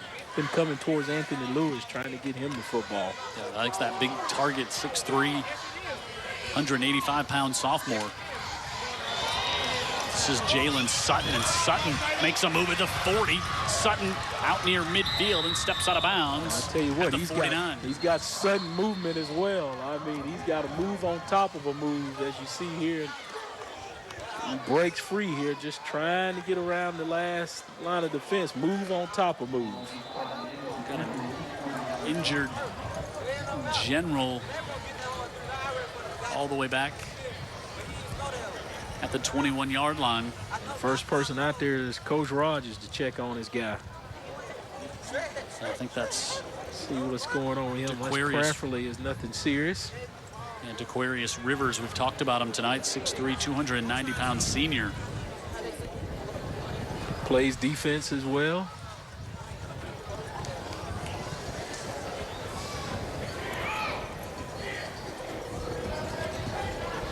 Hopefully he's A-okay. You want to give him a little Powerade on his back there. Maybe cramping. It's warm. It is. Yeah. Everybody unseasonably. I mean, I tell you what, Jim hadn't brought that Chicago weather down here yet. I'm telling you, it looks like that was just it. Hopefully cramps for DeQuarius. This is our 12th game we've done this year. Did 11 regular season, first one in the playoffs, and we are 12 for 12 in short sleeves. Yeah. And I am 12 for 12 happy. Yeah, it's really a beautiful night for football, and so there's a lot of big games all over South Alabama where they got basically depending on where you are, maybe a shower or two as the front approaches us. But we've had a nice night down here. Well, they bluffed to me about those fronts. I don't know about that. I wouldn't call them cold fronts at all. Up to the 49. Going all the way around the edge. Sutton cuts it back in, and there's a flag. And that's going to be a hold back at the 49. I don't think it was on Eric Archie. He did a great job, that left tackle, getting out there doing a kick-out block where he just cut right off his butt to get some positive yards. I was waiting for him to cut it up, and he did it right on the step. Exactly how it's drawn up. Mm-hmm.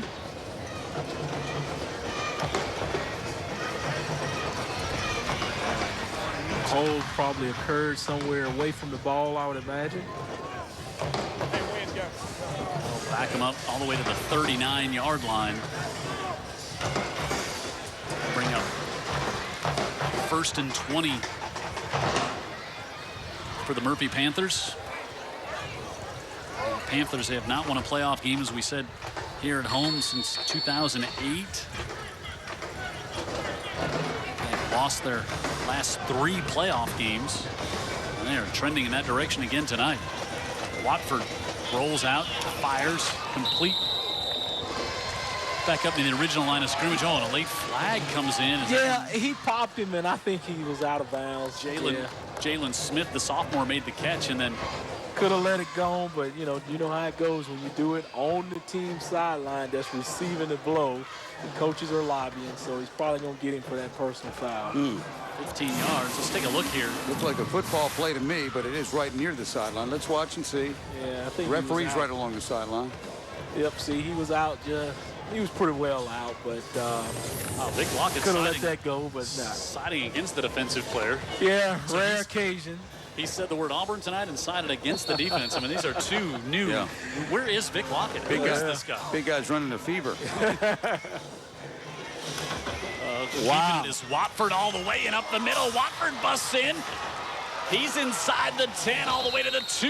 Man. You talking about riding the fullback. Yes. He rode him up the field through the hole, and he was going to see which defender was going to tackle which offender, and he finally figured it out. It's not going to be me right here. Little jump step, I'll too. keep it. Right there. See the little jump step? Yeah. He follows the fullback till he realizes that road is it. He's still down 36 yards on the pickup, and Marcus Watford. Oh, goodness. It's a great play. It really was. Let's see, he may have fallen on the football, and it looks like maybe he's had the wind knocked out of him the way they're. Let's see if he falls. Sometimes you land on the football square in the breadbasket there. It squeezes the bread out. It could be the case. Let's hope that's all as simple as it is. He's got a body right on top of him. Yeah, that looks like that. That's what happened. So he's up and got his breath. He'll come out for a play here. Yeah, this is not where you want him to come out for a play, but unfortunately you're going to have to. You don't want anything to happen on the center and quarterback exchange. But they'll put Maurice Robinson, and he's played a fair amount of quarterback. They'll put him in, the sophomore here, to take this one.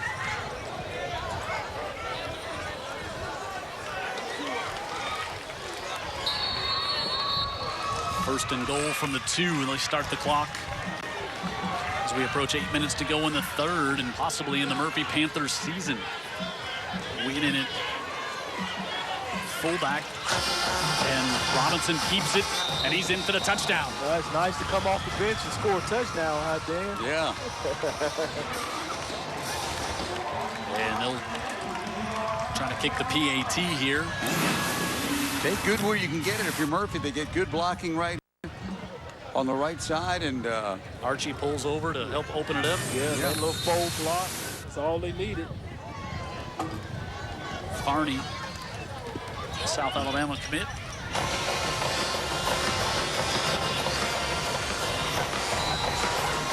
For the kick, and it's now 23-13, 24-point game, 8 minutes to go. Can Murphy mount a playoff comeback? They need it. Round 1 here in the Greeton Phillips Injury Lawyers playoff game of the week.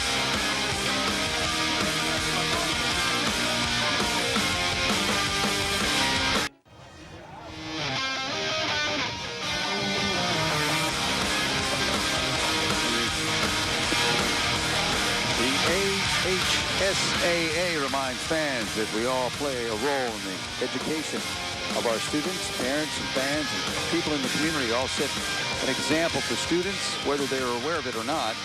Help set a positive example in everything you do, both at the game and in your community. Good sportsmanship is what sets your school apart. It's a public service message from the Alabama High School Athletic Association. I agree 100%, Dano.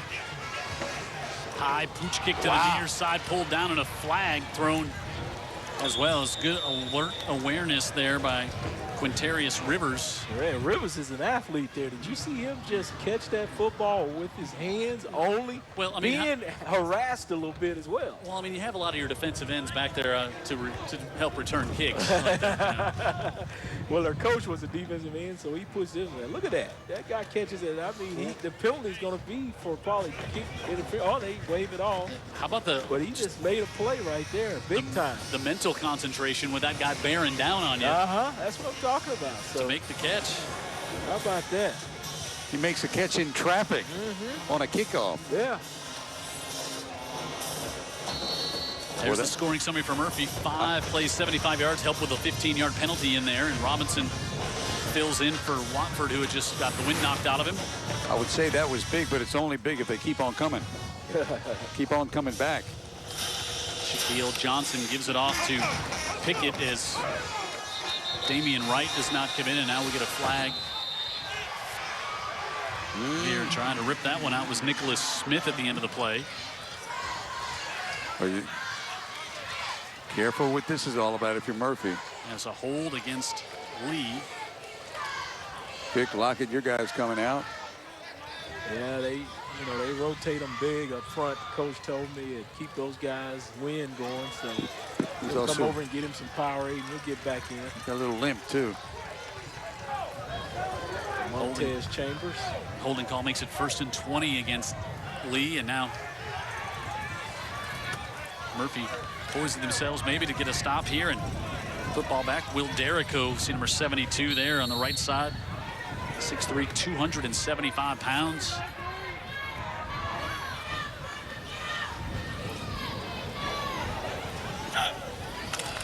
Johnson, snap was a little wonky, and now Murphy able to drive him back again. Johnson wanted to pivot the other way, and all kinds of trouble, and now. Yeah, that snap was wonky. Wonky. That's a northern one. You can use that one. I don't think that's northern, Vic. You can use wonky in everyday walks of life. You can. Good work on that one there. Sounds like a bad word that would be sprayed on the side of a warehouse. Yeah. I would never say that. 2nd and 21. Dan, the elder statesman, trying to keep us on track here, Jim. Settle down, boys. 2nd and forever. Here now a low snap goes through the legs, and all the way back is Shaquille Johnson, and he's going to be dropped at the 11-yard line. Well, if nothing else, their total yards are taking a hit. I don't know if that's a new center. No, you know what that looked like? It looked like he snapped it expecting to be under center. He was under there, yeah. Yeah, he just. Yeah, that's still Thornton Rudolph. That's the starting center. But I think you're right, Jim. That was he was bowling the ball back there. Well, he was snapping it back, thinking the quarterback was under center. Yeah. Yeah, just a middle error on the center there. 3rd and 39. Quick kick, maybe. Shaquille Johnson on a quarterback draw. Just goes up the middle, gets behind big Will Derrico and up to the 23-yard line, and Murphy will force a 3-and-out here. Another player down. Another player for R.E. Lee is down.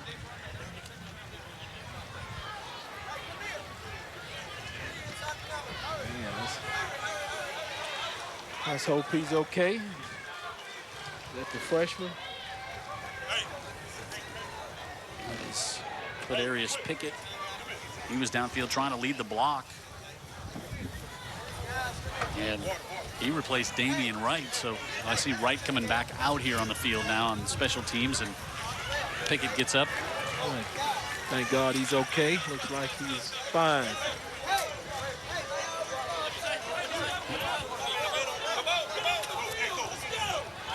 Ooh. I think William Harris will punt for the first time tonight. I don't think Lee's punted yet tonight. They pretty much had their way. First punt. Collins will stand back at the 45. Well, with those orange shoes on the field, you certainly take notice. He'll punt it from the 10. Good snap. High kick, not a great kick.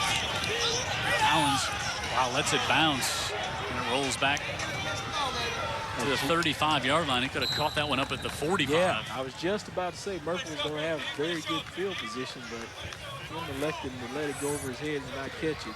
That put him in such good field position. Let me tell you about our friends over at Coastal Clinical Research, a dedicated leader in the pharmaceutical research industry, currently enrolling over 15 different studies. All qualified participants would be provided with medical care, medications, and reimbursements at no charge. There's no monetary cost involved for research participants. Thanks to Coastal Clinical Research for being a part of our games of the week here on Friday nights. Inside give, Jalen Sutton. A couple. Refusing to go down. He'll get maybe one at the end of the day.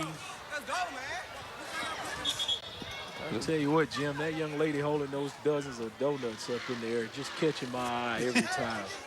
It's making me lose my concentration on the game. Focus, Vic. That's what you play all year. You didn't eat donuts to get to this part of the season. Don't give in to the urges now. The other thing helping you lose your concentration on this game is the score. And Murphy's got to do something here pretty quickly to tighten this thing up a little bit. Murphy trying to get aligned on the near side, and blitz coming and rolling out.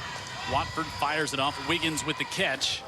He's going to be short of the first down as he's dropped there. And this Robert E. Lee team playing right to the whistle as well. Yeah. You got to like everything about them, what they've done coming down here on the bus tonight. Watching them on the field, watching them before the game on the field, you could see there was a level of intensity, not just with the players, but with the coaching staff. I'm told by Corey LeBounty, who's down in the public address booth right next to their coaches. Yeah. That they're certainly easily heard next door.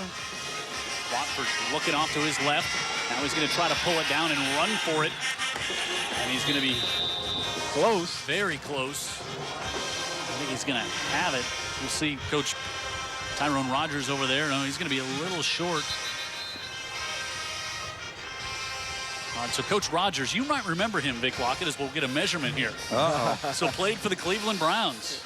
Your Pittsburgh Steelers. Yeah, he's probably sacked my quarterback a couple of times. Not only he got after Cordell Stewart, forced a fumble, goes out of the end zone for a touchback, and the Browns got it back against your Steelers in a game back in the early 2000s. Yeah, I was trying to forget that sort of stuff. You know, those were the years. How about when Cordell Stewart came to the Bears? You want to talk about trying to forget something? When he came over there, it wasn't exactly a... I got to tell you, once Cox got a hold of that story in pregame, he couldn't wait to slam me. He couldn't wait to pick a spot.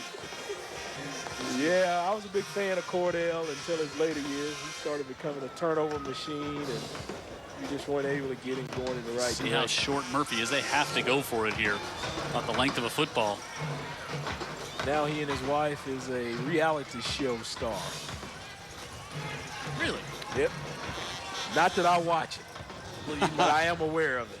Okay. You know, that's how your parents say. Fourth. Mr. and Mrs. Slash. Inches. Watford out of the shotgun. Watford can't decide if he wants to give it to Wiener or keep it himself, and he does and pushes forward and has the first down. You know, the play started off about as poorly as it can because the snap wasn't crisp. It wasn't good. So they got enough blocking up front to get the first down, but they could have used a better snap from Robinson.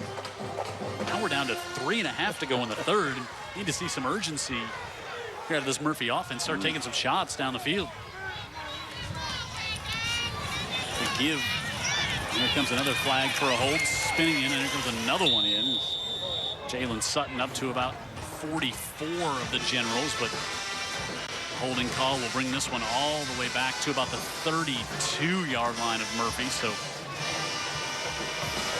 yeah, it was raining flags on that play. See the disappointment in Jalen Sutton, who really does give a lot of effort. He is playing hard.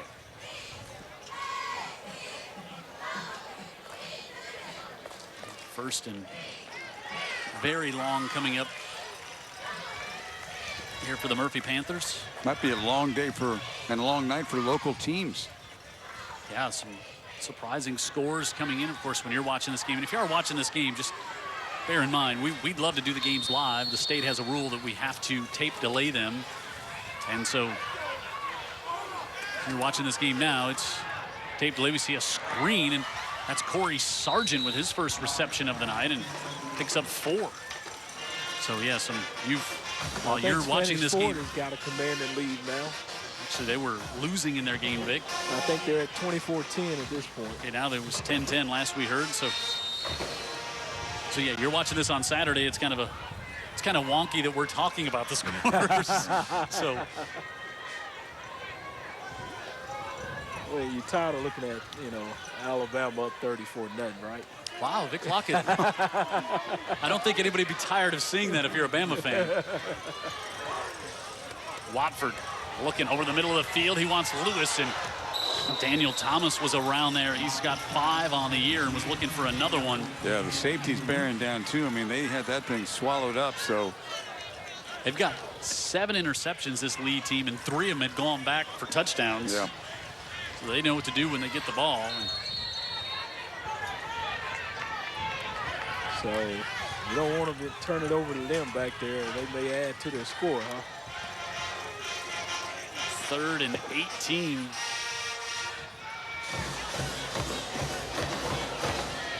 So we're approaching 2 minutes to go in the 3rd. Watford steps up. Nobody there.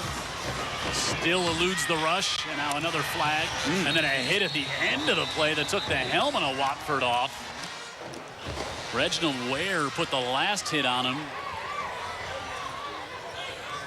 Ware was down.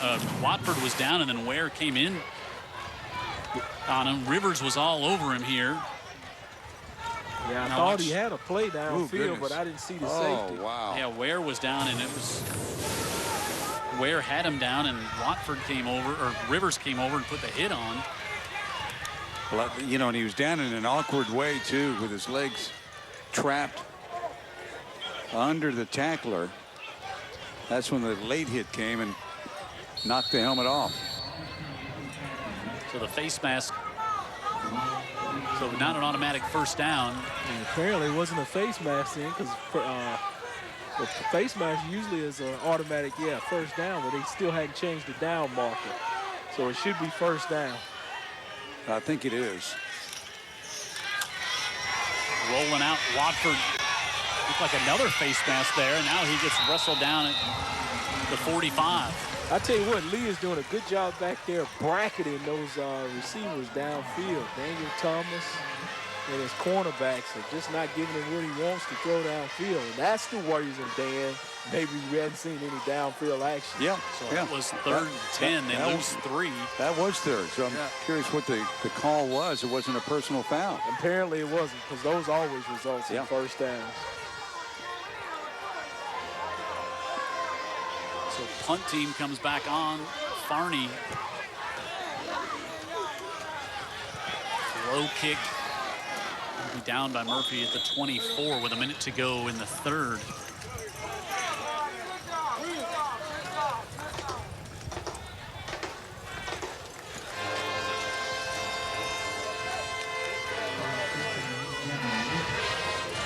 Minute to go in the 3rd. Let's go back down the sideline. Another Orthopedic Group's sideline report from Ashley. Ashley. Yeah, we're talking earlier how Robert E. Lee just seems to have friends and family here. One thing I have learned this week is that in Mobile and some Baldwin County schools, they're having to set up GoFundMe accounts. They're having to ride school buses to Opelika tonight. That's band members, cheerleaders, because there's just not the finances available for playoff seasons. With a minute to go. Thank you, Ashley. Wow, how about that? Yeah. Johnson pulls it down, wants to keep it, cuts it back on the inside, and he's up near the 30. It's really amazing to see different schools and how the booster clubs are and how they help fund athletic programs and other schools aren't fortunate to have that situation. You see it in football equipment too. You see it in the number of assistant coaches. Yep. And most times it permeates to the field and how they play.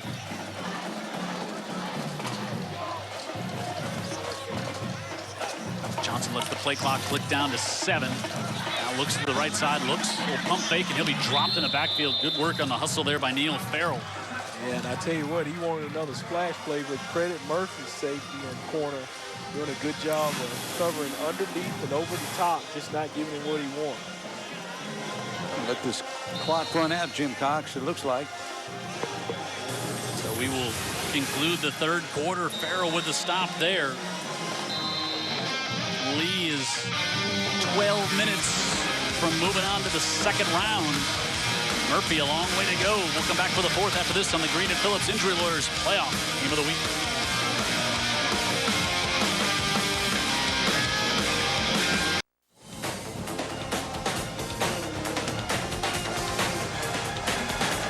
Get a good look at Ladd there, and want to thank the Sheriff's Office of Mobile and Baldwin County and the Drug Education Council for being a part of high school football here on UTV 44. Also Alpha and Pepsi all season long as we're in week 1 of the playoffs. And Lee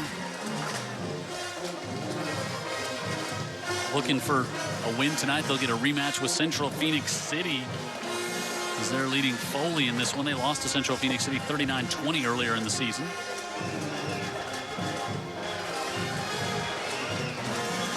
And the Generals have it 3rd in about 9. Give Lee credit, you know, for a team that's not been in the playoffs for years. They knew what to do once they got there. Yeah, they look quite comfortable, don't they? Yeah, they do.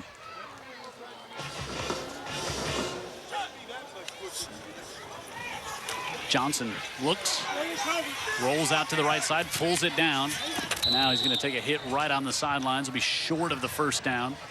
Nowhere to go up the near side, and that'll force the second punt of the night for Lee. Again, good coverage downfield by Murphy, just bracketing the receivers. Hey, if somebody shows in your zone, just go ahead and get up on them and attach yourself to them, and that's what they're doing. They are so in need of a big play. And we've seen much of the year that Murphy has been capable of that, but they just haven't been able to get squeezed free from this team's defense. Collins should get good field position. It's a 3-score game, if you will. 3 touchdowns and 3 two-point conversions. With just 11:50 to go. Well, they're going to need a lot of things to go their way, but it's got to start somewhere. Why not here with a block punt?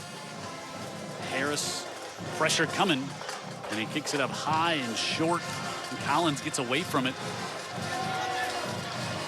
And again, it's going to cost Murphy about a dozen yards or so. Yeah, you'd like to see him field those punts. Got the fair catch to protect yourself. Hey, our trivia question from New Horizons Credit Union. How many teams this year finished the season with an undefeated record in 7A? 32 teams?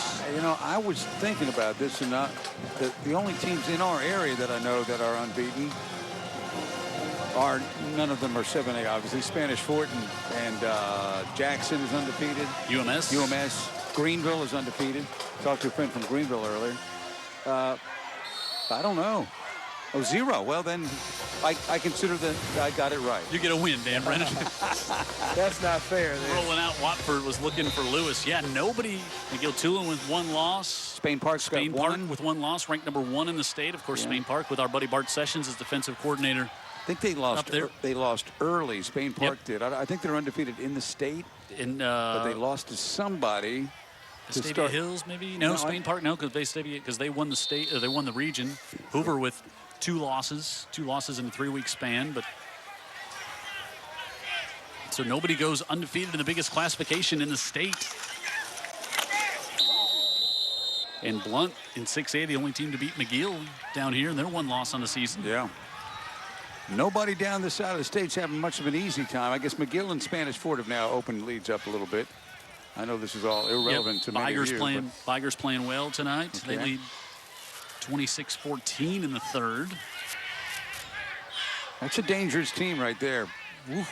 Kind of a loopy snap, and we get it out to Jalen Sutton, and he cuts it right up the field to make Vic Lockett happy, and he's across midfield. Amen, brother. Hey, when you get that football, the yardage is vertical, not horizontal. You don't win by getting the wider side. Get to the side wide.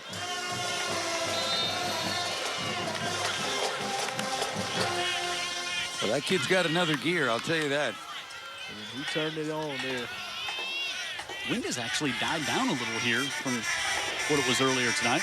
Watford looking to go downfield, nobody open.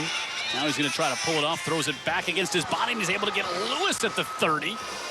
And Lewis tried to get out of bounds. He gets brought down at the 30, but it's a first down. Yeah, they finally connect there. They've been targeting him all night, and they finally go ahead and connect. They've been keeping him on the move, and this is the first play he really had a chance to set his feet and get settled. And that was only for a millisecond. Yeah, and he actually threw it when he's still on the run. He was able to really bring the defense up again with that threat to run. Yep. This is Nicholas Sims, who's all the way down to the 15-yard line. And I like the way Eric Archie is paving the way, big lineman. I think back early in this game, Murphy gets down twice down deep and has to kick 2 field goals. And, you know, I kind of alluded to it.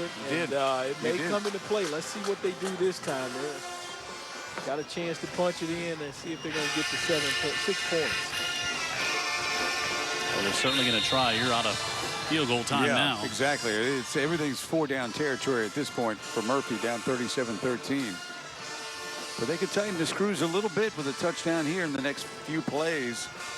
Rick Cawley looking for something to hang his hat on tonight. Yeah, now is the time to start talking about the cliche of possessions at this point in the game. I just hate to hear the announcers talking about it in the first quarter. Watford flips it to the near side. He's got it, and unable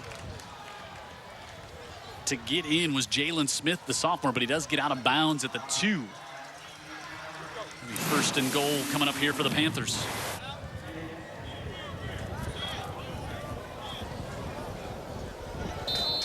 Out of bounds he goes, stops the clock. Sims back in it, running back to the near hash. Wow. I think we got a timeout. I think Lee called a timeout from over on the far side. They did. That is their first one of the second half with 9:17 left. Yeah, Coach Rogers sensing that this could be a pivotal point in the game where Murphy crawls back in it and makes it interesting for the rest of the way. You want to protect that lead. You see the intensity on him right there. And hey, we're better than this. Said all night long they've been shutting them down, and here Rivers right there. Quintarius Rivers, the junior. That's Miss Haynes right there, trying to implore the Murphy team.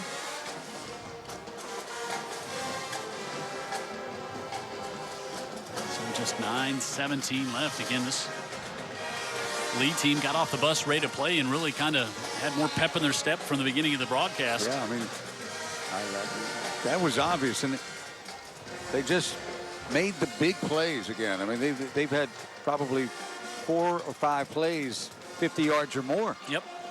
Had that in the first half, too. Yeah. So now they'll reset things to the near hash for the Panthers. Watford gives it to Sims on the right side, and he's in for the Panther touchdown. Well, the offensive line collapses everything over there, and he nearly walks in. That's easy when you get those down blocks. You find the hole right there to the right. Gives it off. Sims able to get in, and now Murphy will need to go for 2 each time they score from here on out. Try to make it a 16-point game. Watford drops back, looks to throw to the near side, and able to catch it and get in for the score is Sutton. Good Nice work job. there. Yeah, Yep. Ball was tipped. Thomas got a hand on it. Kept his concentration. Got it, and now it's 37-21 with Sutton, 9:09 to go. He's the kind of player we've seen for years here, Jim, doing these games. He just is a football player, a kid that loves to compete and doesn't think twice about it. This is nature. 9 minutes to go. Murphy cuts into the lead on the Graded Phillips Injury Lawyers Game of the Week.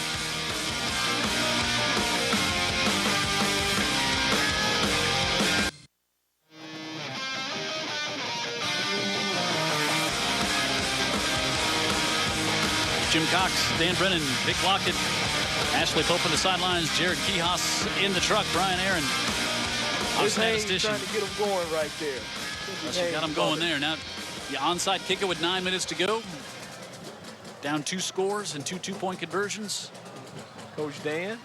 Farney. I think you do, or you don't. Yeah, all he says no. Sends this one all the way back, grabbed by Johnson, the quarterback, up to the 17-yard line, and a late flag comes in at the end of the play. That was a weird flag at the end of that one. Yeah, the one difference for Murphy is that kicker can be such a weapon, and you can maybe pin them back deep. But their defense has really got no room for error now. And if this is going to push them back a little bit. Blocking the back. Exactly what Murphy asked for. If they're going to kick it deep, you're hoping to really, really put somebody in a bad spot. And after this penalty, that's exactly what's going to happen to R.E. Lee.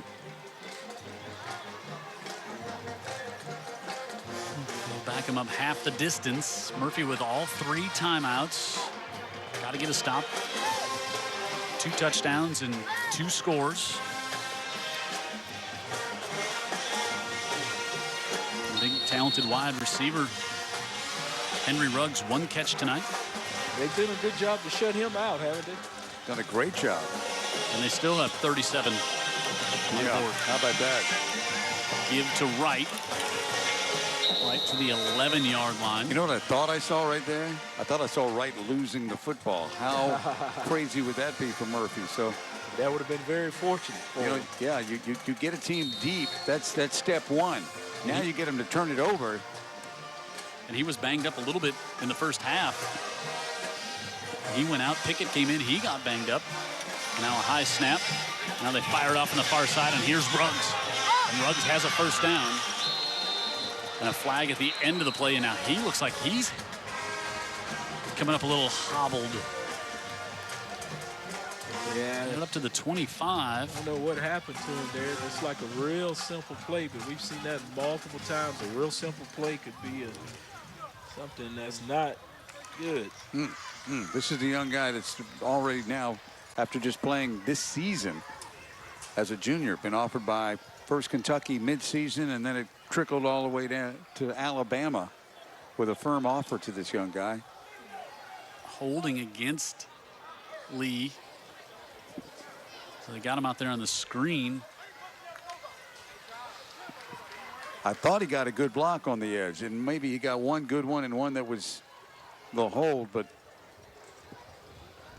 yeah, let's hope he's okay. Such a bright future ahead of him. I think Ashley may get us some more details on that. Not only football, too, still loves to play basketball. yeah, evidently that's has been his first love. Let's see if this young guy's be able to get up on his feet. They don't, they played so well without really targeting him much. They can certainly get away with this lead with resting that guy the rest of the game. Watch and see. Let's see what happens. Looks like maybe just the helmet and shoulder pad to the thigh, to the upper thigh. You A hope. little bit of bend there in the ankle and knee, though. Yeah, down lower, Jimmy might. They've got a hold of that ankle. And it's stuck in the ground there. Twisting up a little bit, and so he's going to get some. He's going to get some time off. So after the holding call backs it up, it'll be 2nd and 4. Up the middle, and that'll be a close to a first down. Looks like he has it. Pinned on the spot. Murphy could have really used a 3 and out there. But instead, Lee able to get the first down. Yeah, especially there, because it would have forced a punt deep in their territory. Talking about Lee, maybe you get a bad snap, maybe you get a break that way. Now the clock is assured of running.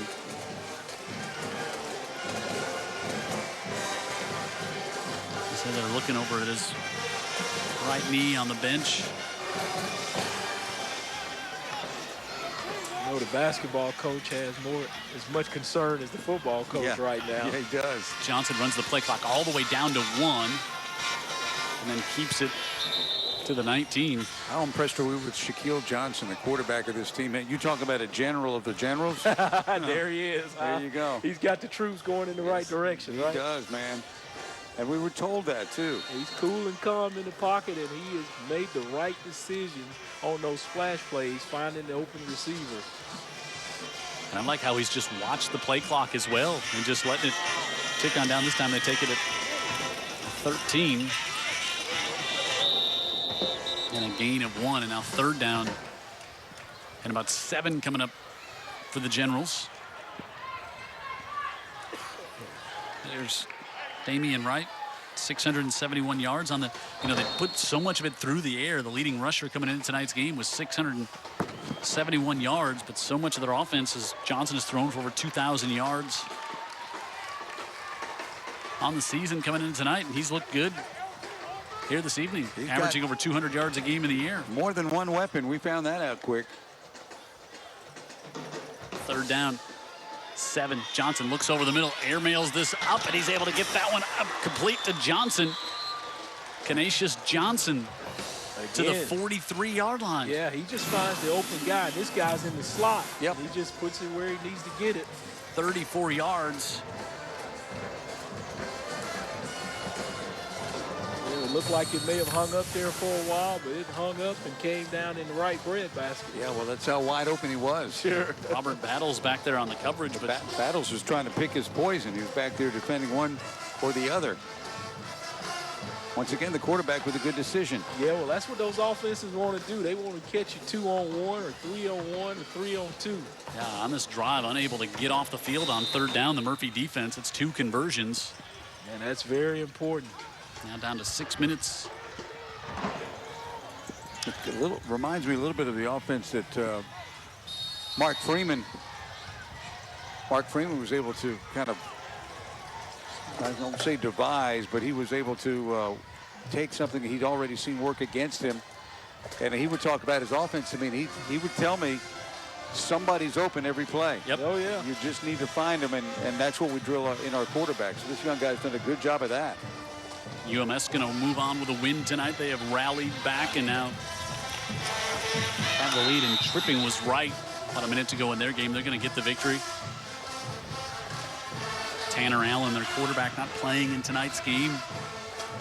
Hopefully he's able to get back in action for Terry Curtis and his crew in the playoffs. Everybody kind of looking, saying, you know, third round matchup, UMS Leeds. Yeah. Could be the battle that everybody wants to see.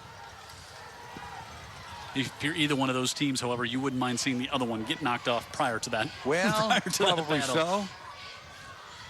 3rd and 9 for the Generals. See if they put it back up in the air. They do. Johnson wide open and dropped. Too easy. Canisius Johnson could have walked in for a touchdown. He could have backpedaled. Once again, you just had such confusion in the Murphy defensive backfield. I mean, that's just. First things first, get in the line. And once you miss a line, You're done. you're done. Yeah. Especially when you got a quarterback like that that's got time to sit back there and figure out who's who. Canisius Johnson the sophomore could have put this one away with an exclamation point.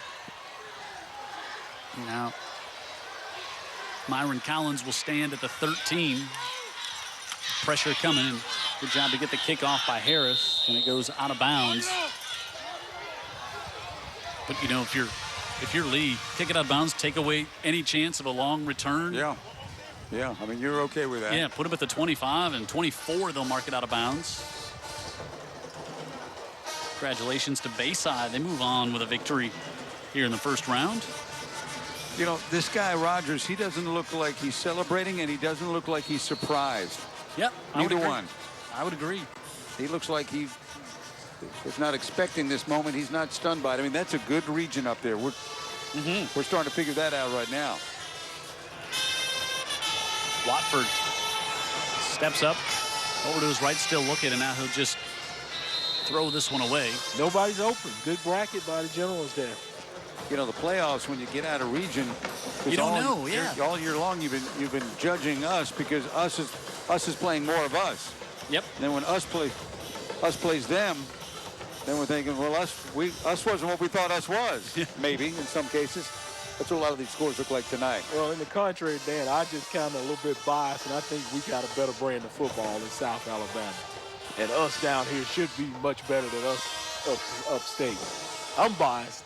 You're very biased, and you don't have a good view of the scoreboard. A legal man downfield against Murphy here. The refs are looking out for those sort of things this year.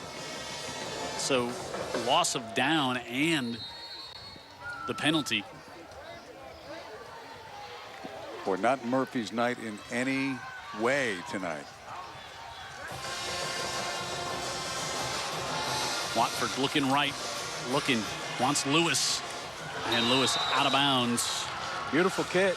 This doesn't count. 3rd and 20 coming up. Well, they've looked for that kid a lot, haven't they? Yeah, they've targeted him quite a bit, and they've been only able to connect one time to my recollection. He's just a sophomore. Yeah, he's going to be targeted a lot more, and going to have a chance to make a lot of plays for the Panthers over the next 2 years. 3rd and 21 with 4 minutes to go. Down a couple of scores to just try to make it a little manageable here. Give yourself a chance on 4th down as Watford rolls out. He's going to be dropped back at the 2-yard line. Arthur Purdue, the third, drops him all the way back at the 2. And now I think you have to punt the football away. You don't want to, but sometimes you have to do something you don't want to do. Yeah, Dan. exactly. And here's one of those cases. yeah, I know. You're exactly right. Last thing in your mind is that whatever we do, we're not going to punt it. Well, 3rd and 33 or 4th and 33 from the 3 or 2? From the 2, yeah. You got to get to the 34 for a first down. Man, Barney will stand as far back in the end zone as possible, and you've got Daniel Thomas standing at the Panther 40. Now the Panthers, they're going to have to take a timeout here, or just might as well just take the penalty, because half the distance, you're going to lose 6 inches, lose a yard and save the timeout. But the play clock 12 runs out inches then, because they didn't have 11 players on the field. Well, one thing I can say about the playoffs, I don't know if they'll have a meeting. They won't have to hear it from the coach until spring. And that'll only be underclassmen. I bet they'll have a meeting. High kick. Thomas just calls for a fair catch and says, we'll just gladly take the ball with 3 minutes to go and see if we can run this thing out and get back on the buses heading north and get ready for next week. Yeah, I wonder if this group had to come on the cheese wagons. I hope not. Millsaps and Associates, proud sponsor of high school football here on UTV 44, located over there on Azalea Road. You can give them a call at 344-0427. They insure all kinds of things: commercially owned vehicles, recreational vehicles, homes, businesses, life and health insurance, bonds, whatever you need. Millsaps and Associates. Again, thanks for being a part of high school football here on UTV 44. Are we allowed to talk about next week yet? McGill Tulin goes on to next round. They will get the victory. So St. Paul's rolling with the win. UMS with the win. McGill with the win. And McGill four against the 1. Yeah. How about UMS? They hold Hanley to 27 yards in offense in the second half. Wow. That's defense. I love that. Ashley tells us that Henry Ruggs has a hip injury and won't see him back out there with remainder of the game in the lead, and this one looking like it's in hand. Any little treatment for him. He's up and at him a little bit. That's good to see. And such an explosive player. Well, I bet the basketball coach saying, hey, just take a rest from the rest of the season. Come on out and you play next year. That ain't happening. Football. Yeah. That's not happening. He's going to have a ice pack on that hip from here to Montgomery on the way home tonight. Oh, yes. So just surprised at how this game unfolded. And that's not taking anything away from the way Lee came down here and played. Yeah, you'd like to see these playoffs be a more competitive football game. But like Dan said, sometimes you just don't know what you're going to get and still trying to figure out how good are you. Hand it off to Wright, who is lined up 8 yards in the backfield. And they had You think he was able to get a good look? Johnson under center, and now Murphy uses their first timeout. 51-0. Opelika beats Daphne tonight. A lot of talk about how good that Opelika team is. Well, there's confirmation right there. Well, they're one of the undefeated teams right there, of course, in 6A, but unbeaten. So Daphne, 18 years in a row they've gone to the playoffs, but it ends with a tough one tonight. Alpha, another part of our high school football broadcast. They've probably been serving customers since 1946, which was also the same year Dan and I started doing high school football. It feels like it. I want to know what you guys are eating and drinking this. Well, it mostly feels like it to the viewers. Auto, home, life insurance, also hometown agents, outstanding service and quality discounts for all your insurance needs. Give Alpha a call. Well, we already know Jim drinks water, eats air, And he runs every day. Thank you. Well, Vic, when he's not fishing. I think you're 0 for 3 on 0 for 3 on that there. 2nd and 9. And now the officials get together here. I'm not sure. Offside. I was lined up. Offense lined up offside prior to the snap. Wow. Yeah, I think he means more. Well, I don't know. It could have been. It could have been movement. It could have been beyond the ball. Yeah, it was. I think it was. They hadn't even got ready to snap the play yet. So with 2:55 left, 2nd and 14. Right, here comes a flag as he turns the corner, hurls, and goes out of bounds. Exactly what you did not want to do. Yeah, but he's running that stretch play, and they're trying to stay in bounds. It's kind of tough sometimes when you're running that stretch play, and probably a hold is what they're going to call. Yep, that's what that's going to be. And as you see the lead band dancing in the stands. Something to celebrate at this point. Yeah, it looks like the celebration can certainly begin. On up 65, right? Yeah, man. And good for them. They should enjoy the whole ride. You know, and you look at the Murphy seniors. We talk about it all. The finality of high school football that is on this Friday night.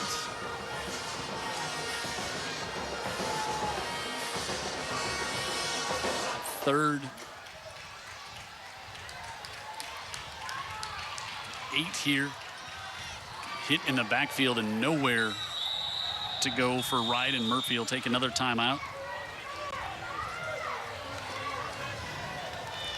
2:38. Nozo Mose, I think, made the play there for Murphy. Yeah, Mose came in.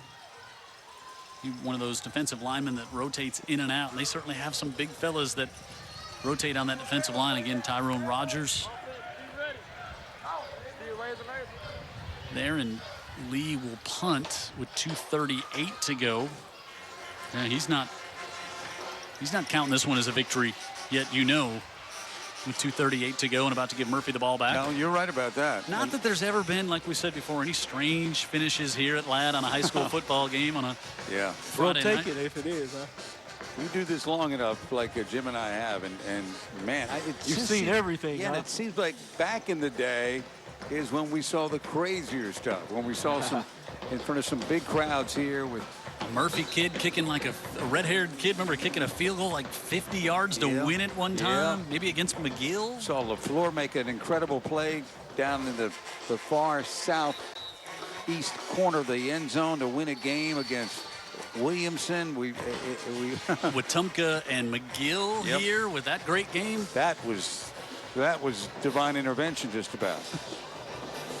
Well, they'll bring Harris on to punt. Nobody back to receive for Murphy, and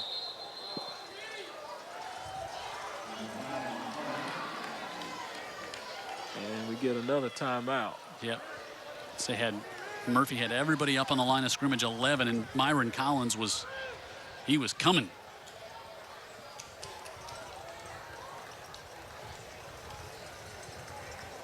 You know, pretty good season for Murphy, but obviously not in any way they wanted to see this one end. I mean, you know, a loss is one thing, but they just were. They didn't feel like they were in this game. No, well, they didn't. Very much. They didn't allow themselves in this game. This Rick Cawley, who kind of said this team could pose some problems for us. I don't know that he thought they were going to pose those problems necessarily in the way that they did. The way that they did, right? Yeah. It's just a bunch of splash plays put together, and good quarterback play, which is always good on any level. Boy, I mean, you see when you have that, like you said, at any level, Vic, it doesn't matter, but they got great quarterback play. I thought Johnson was outstanding tonight. Yeah, he just found the open receiver, and the reads were good up front. Murphy with everybody in the line of scrimmage, and they get it off. Not a great kick, but you're just happy to get it off, and it takes a Lee bounce, and Harris, the kicker, saying, come on, how was that not a penalty? All the flags you've thrown tonight, you don't get that one, but Murphy gets it back. 2:23. Did they run the clock on that play? May not have there. I think it was at 2:23. During the timeout. Yeah. So at the 17, the Panthers will start. And they need 2 scores and 2 two-point conversions. And they need it quickly. Watford, Jalen Sutton off his hands, incomplete as he had the linebacker in coverage on him there. Travis Kelly, that's what you want. Yeah, it's what you want in the matchup. But Kelly is a good one now. 6 foot, 200-pound senior. He'll be playing college ball somewhere next year. Right. 2nd and 10. And how about for these league kids too, by having such a above average year for this program here recently. Watford again incomplete as he trying to get that one off to Jalen Smith. There's a lot more of these players that are getting looked at, Big Yeah. Block, and you can speak to that. I mean, when you're winning football games, you're more likely to get everybody taking a better hard look at you individually. For sure. And then if you've got a star athlete already on your team, Yep, you know, a coach will always come down. They and got to be notice there anyway, someone. right? Yeah, they come and see anybody. You know, I liked what Coach Rogers said before the game, too. He said you could see a difference in the kids at school this week. They had their chests out a little bit. They were proud to be in the playoffs. Right. And that was the whole student body, too. Yep. This side and able to get the completion to Jalen Sutton. Has a first down at the 30 with 2 minutes left. Yeah, talked about the whole school really embracing. Yeah. There's something to that, for sure. And it's something to be proud of. Especially after the drought they've had. Yeah. Watford rolls out to the right, fires this one up in the air, looking for Wiggins, and coming over there, Daniel Thomas just had his sights on Wiggins, was not even looking for the football. Not he said, at all. I am going to make Yard him this pay thing coming to over lose. here. And that's something for that guy that he's already got 5 picks on the year. Yep. He wasn't looking for 6th there, but Yeah, he was looking for number 6. Yeah, he was looking for 6, not his 6. Region 2 continues. Auburn beats Theodore 45-15 tonight. Wow. Wow, that's a... Spanish Fort gets the victory. They're playing next week. Watford pulls it down. He's got a lot of green in front of him. Watford makes a move trying to get to the sidelines. He does. He steps Nice out of bounds job. just short of the well. Let's see where they mark it. He may be a little short, but he does get the clock stopped.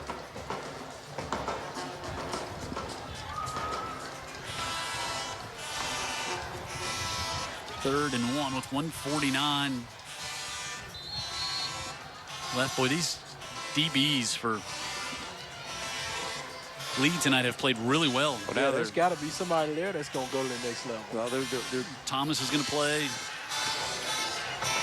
Watford comes to Jalen Sutton, but he's out of bounds, and now 4th. yeah. Now you got to one get coming up. Got to get the first down here. But you can get it. Clock will stop while they reset the chain, so you can get Right. back up the line of scrimmage. It's a full long yard as well. Now they're really kind of a prevent with 2 very, very deep safeties. Byer with the win tonight, so they move on to round 2. Good job by the Wolves. Inside Gibbons. Sims has got the first down and a whole bunch more, and those safeties back so deep have to come up and make the stop as Ballard makes it at the 42-yard line. But, you know, it's a big gain, but now you're down to 1:37 to go. Risky call, I think, Dan. You think they would pass for the first down, but it was just so short, they decided to run for it. Yeah. And when it works, it looks like a genius, huh? Yeah, but you had to get that 1 yard for sure. Pressure coming, and it's got to be a hold there. Watford, yeah, that was... Flag comes in there late. Boy, Archie just he was just trying to save his quarterback there with the pressure coming from the outside. Phillip Hopkins was barreling in from the right edge. And Archie just had a handful of jersey to try to make sure Watford could live another play.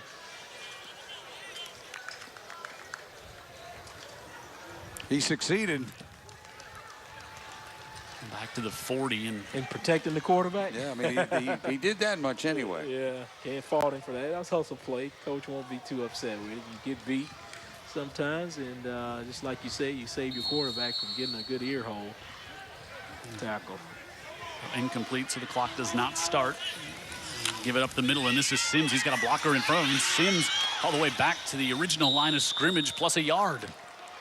Tell you what, he turned it on right there on that little trap, didn't he? Yes, he did. Collision there with Derek Davis, a freshman. You know, Sims hasn't run it a bunch, but he's busted out some decent runs.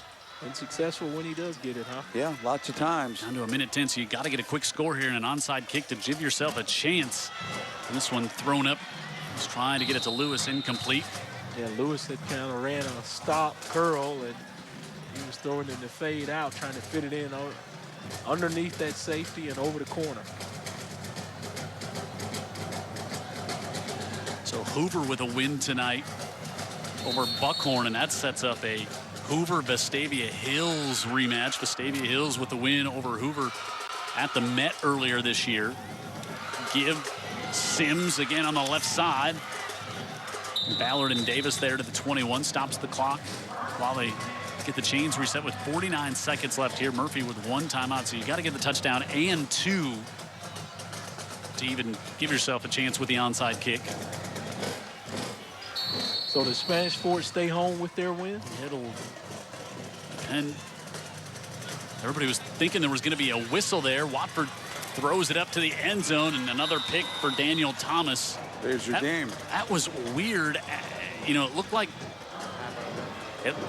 Lee had jumped into the neutral zone there before the snap, and then everybody kind of waited for the whistle, and it never happened, and it was thrown up for grabs, and Thomas with his 6th interception, and that will seal the victory.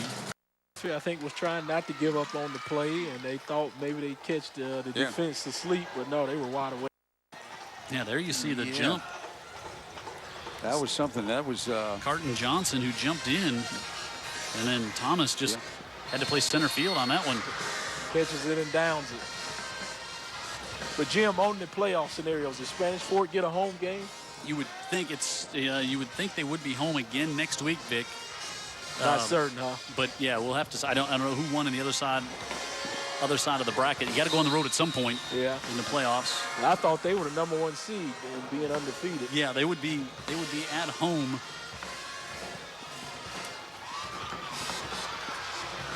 So they take a knee, and they will not have to snap it again. That will do it. And the Lee Generals come in here and first playoff victory for that man, Tyrone Rogers, with the win here tonight in impressive fashion. Comes down here, and first thing he says, go get in line and shake their hands. Good sportsmanship. And I tell you, your matchup next week, Central Phoenix City rematch going up against this Lee team, and how impressive the job here in round 1 of the playoffs for the Lee Generals. They weren't a whole lot of fun to play for Murphy. I can tell you that tonight. They came in ready to go, and so often after the long bus ride, you know, and a team and a program that has not really been very prominent recently. Yep. You got to hand it to them. They came ready. Came in here with an impressive victory tonight, and Ashley has been able to catch up with Coach Rogers. She's got him down there on about the 45. Coach Rogers, congratulations. One thing about your school in the past, they have struggled in the playoffs to, get past the game 1. Y'all have done it tonight. What do you attribute this to? Well, I'll tell you what, it's been so long since we've been in the playoff. I know my guys were excited about the fact that I really didn't know how we were going to play, being the first time in probably about 7 years. But those guys came out, they was enthused, and they took advantage. Murphy has an awesome team. Coach does a great job of coaching those guys over there, and I know they're going to be able to kind of bounce back second half. But we persevered, we was able to fight through and had a couple things go our way. But like I said, they got some things going the second half, and we was able to hold on. Congratulations, Coach. Thank you. Boy, an easy guy to cheer for as we got to meet him before the game, and we said we were impressed in a tough way for Murphy to end the season with a tough loss. You get that, you work all year to get that home playoff game, and then it doesn't go your way in the first one. That's a tough one to swallow. Yeah, and it's not good. Tomorrow you'll put the pads up, and that's not exactly the way you want things to turn out. But, I think Murphy played with some enthusiasm in some spots. I think that the Generals just played a little bit better. I think when you come out, you see how they got off the bus, got it going, and Murphy was just behind it all night long. They just never had a chance to get any momentum and really didn't feel like they were in the game for much of it tonight. No, Vic, I think, was being kind when he said he thinks that the Generals played a little bit better. I think the Generals played a whole lot better, especially when the deciding in the first half is when they took the huge lead and they were able to, I won't say coast a little bit, but it wasn't as critical for them to get scores and first downs in the second half after building such a big lead. I want to thank some of our great crew, as you see on there. We probably don't do this enough. We talk about all of us who, me and Dan and Vic and Ashley and Jared down in the truck, Brian Aaron, our statistician here, but so many others. Our director, Vance Lang, always does a great job. Mark and Ed on the graphics. All of our shooters, our cameramen here tonight, Rodney Middlebrooks, Thomas McDonald, Kevin Sibley, Van Yakai, Jason Welch, Ethan Hadley, Andrew Dollison, Stephen Smith, our statisticians all year long. Timeout coordinator, Daniel Dearborn, who also works as the Red Hat down there on the field. Autumn Jordan, Will Case, Van Allen, all helping us here. All these folks who help make this happen. Chris Delaporte, our director of sales. Bobby Toach, general manager. Kristen Mosley back at the station. Our friends in Master Control and our engineers as well. Thanks to everybody. We got another one coming up next week. Round 2 of the playoffs here on UTV 44. Our final score here tonight. Liam Montgomery comes in, gets a big win over Murphy. They move on to the second round, 37-21. The Generals with a victory. Good night from Ladd. Murphy's season ends, and the Generals go on to round 2 with a rematch with Central of Phoenix City.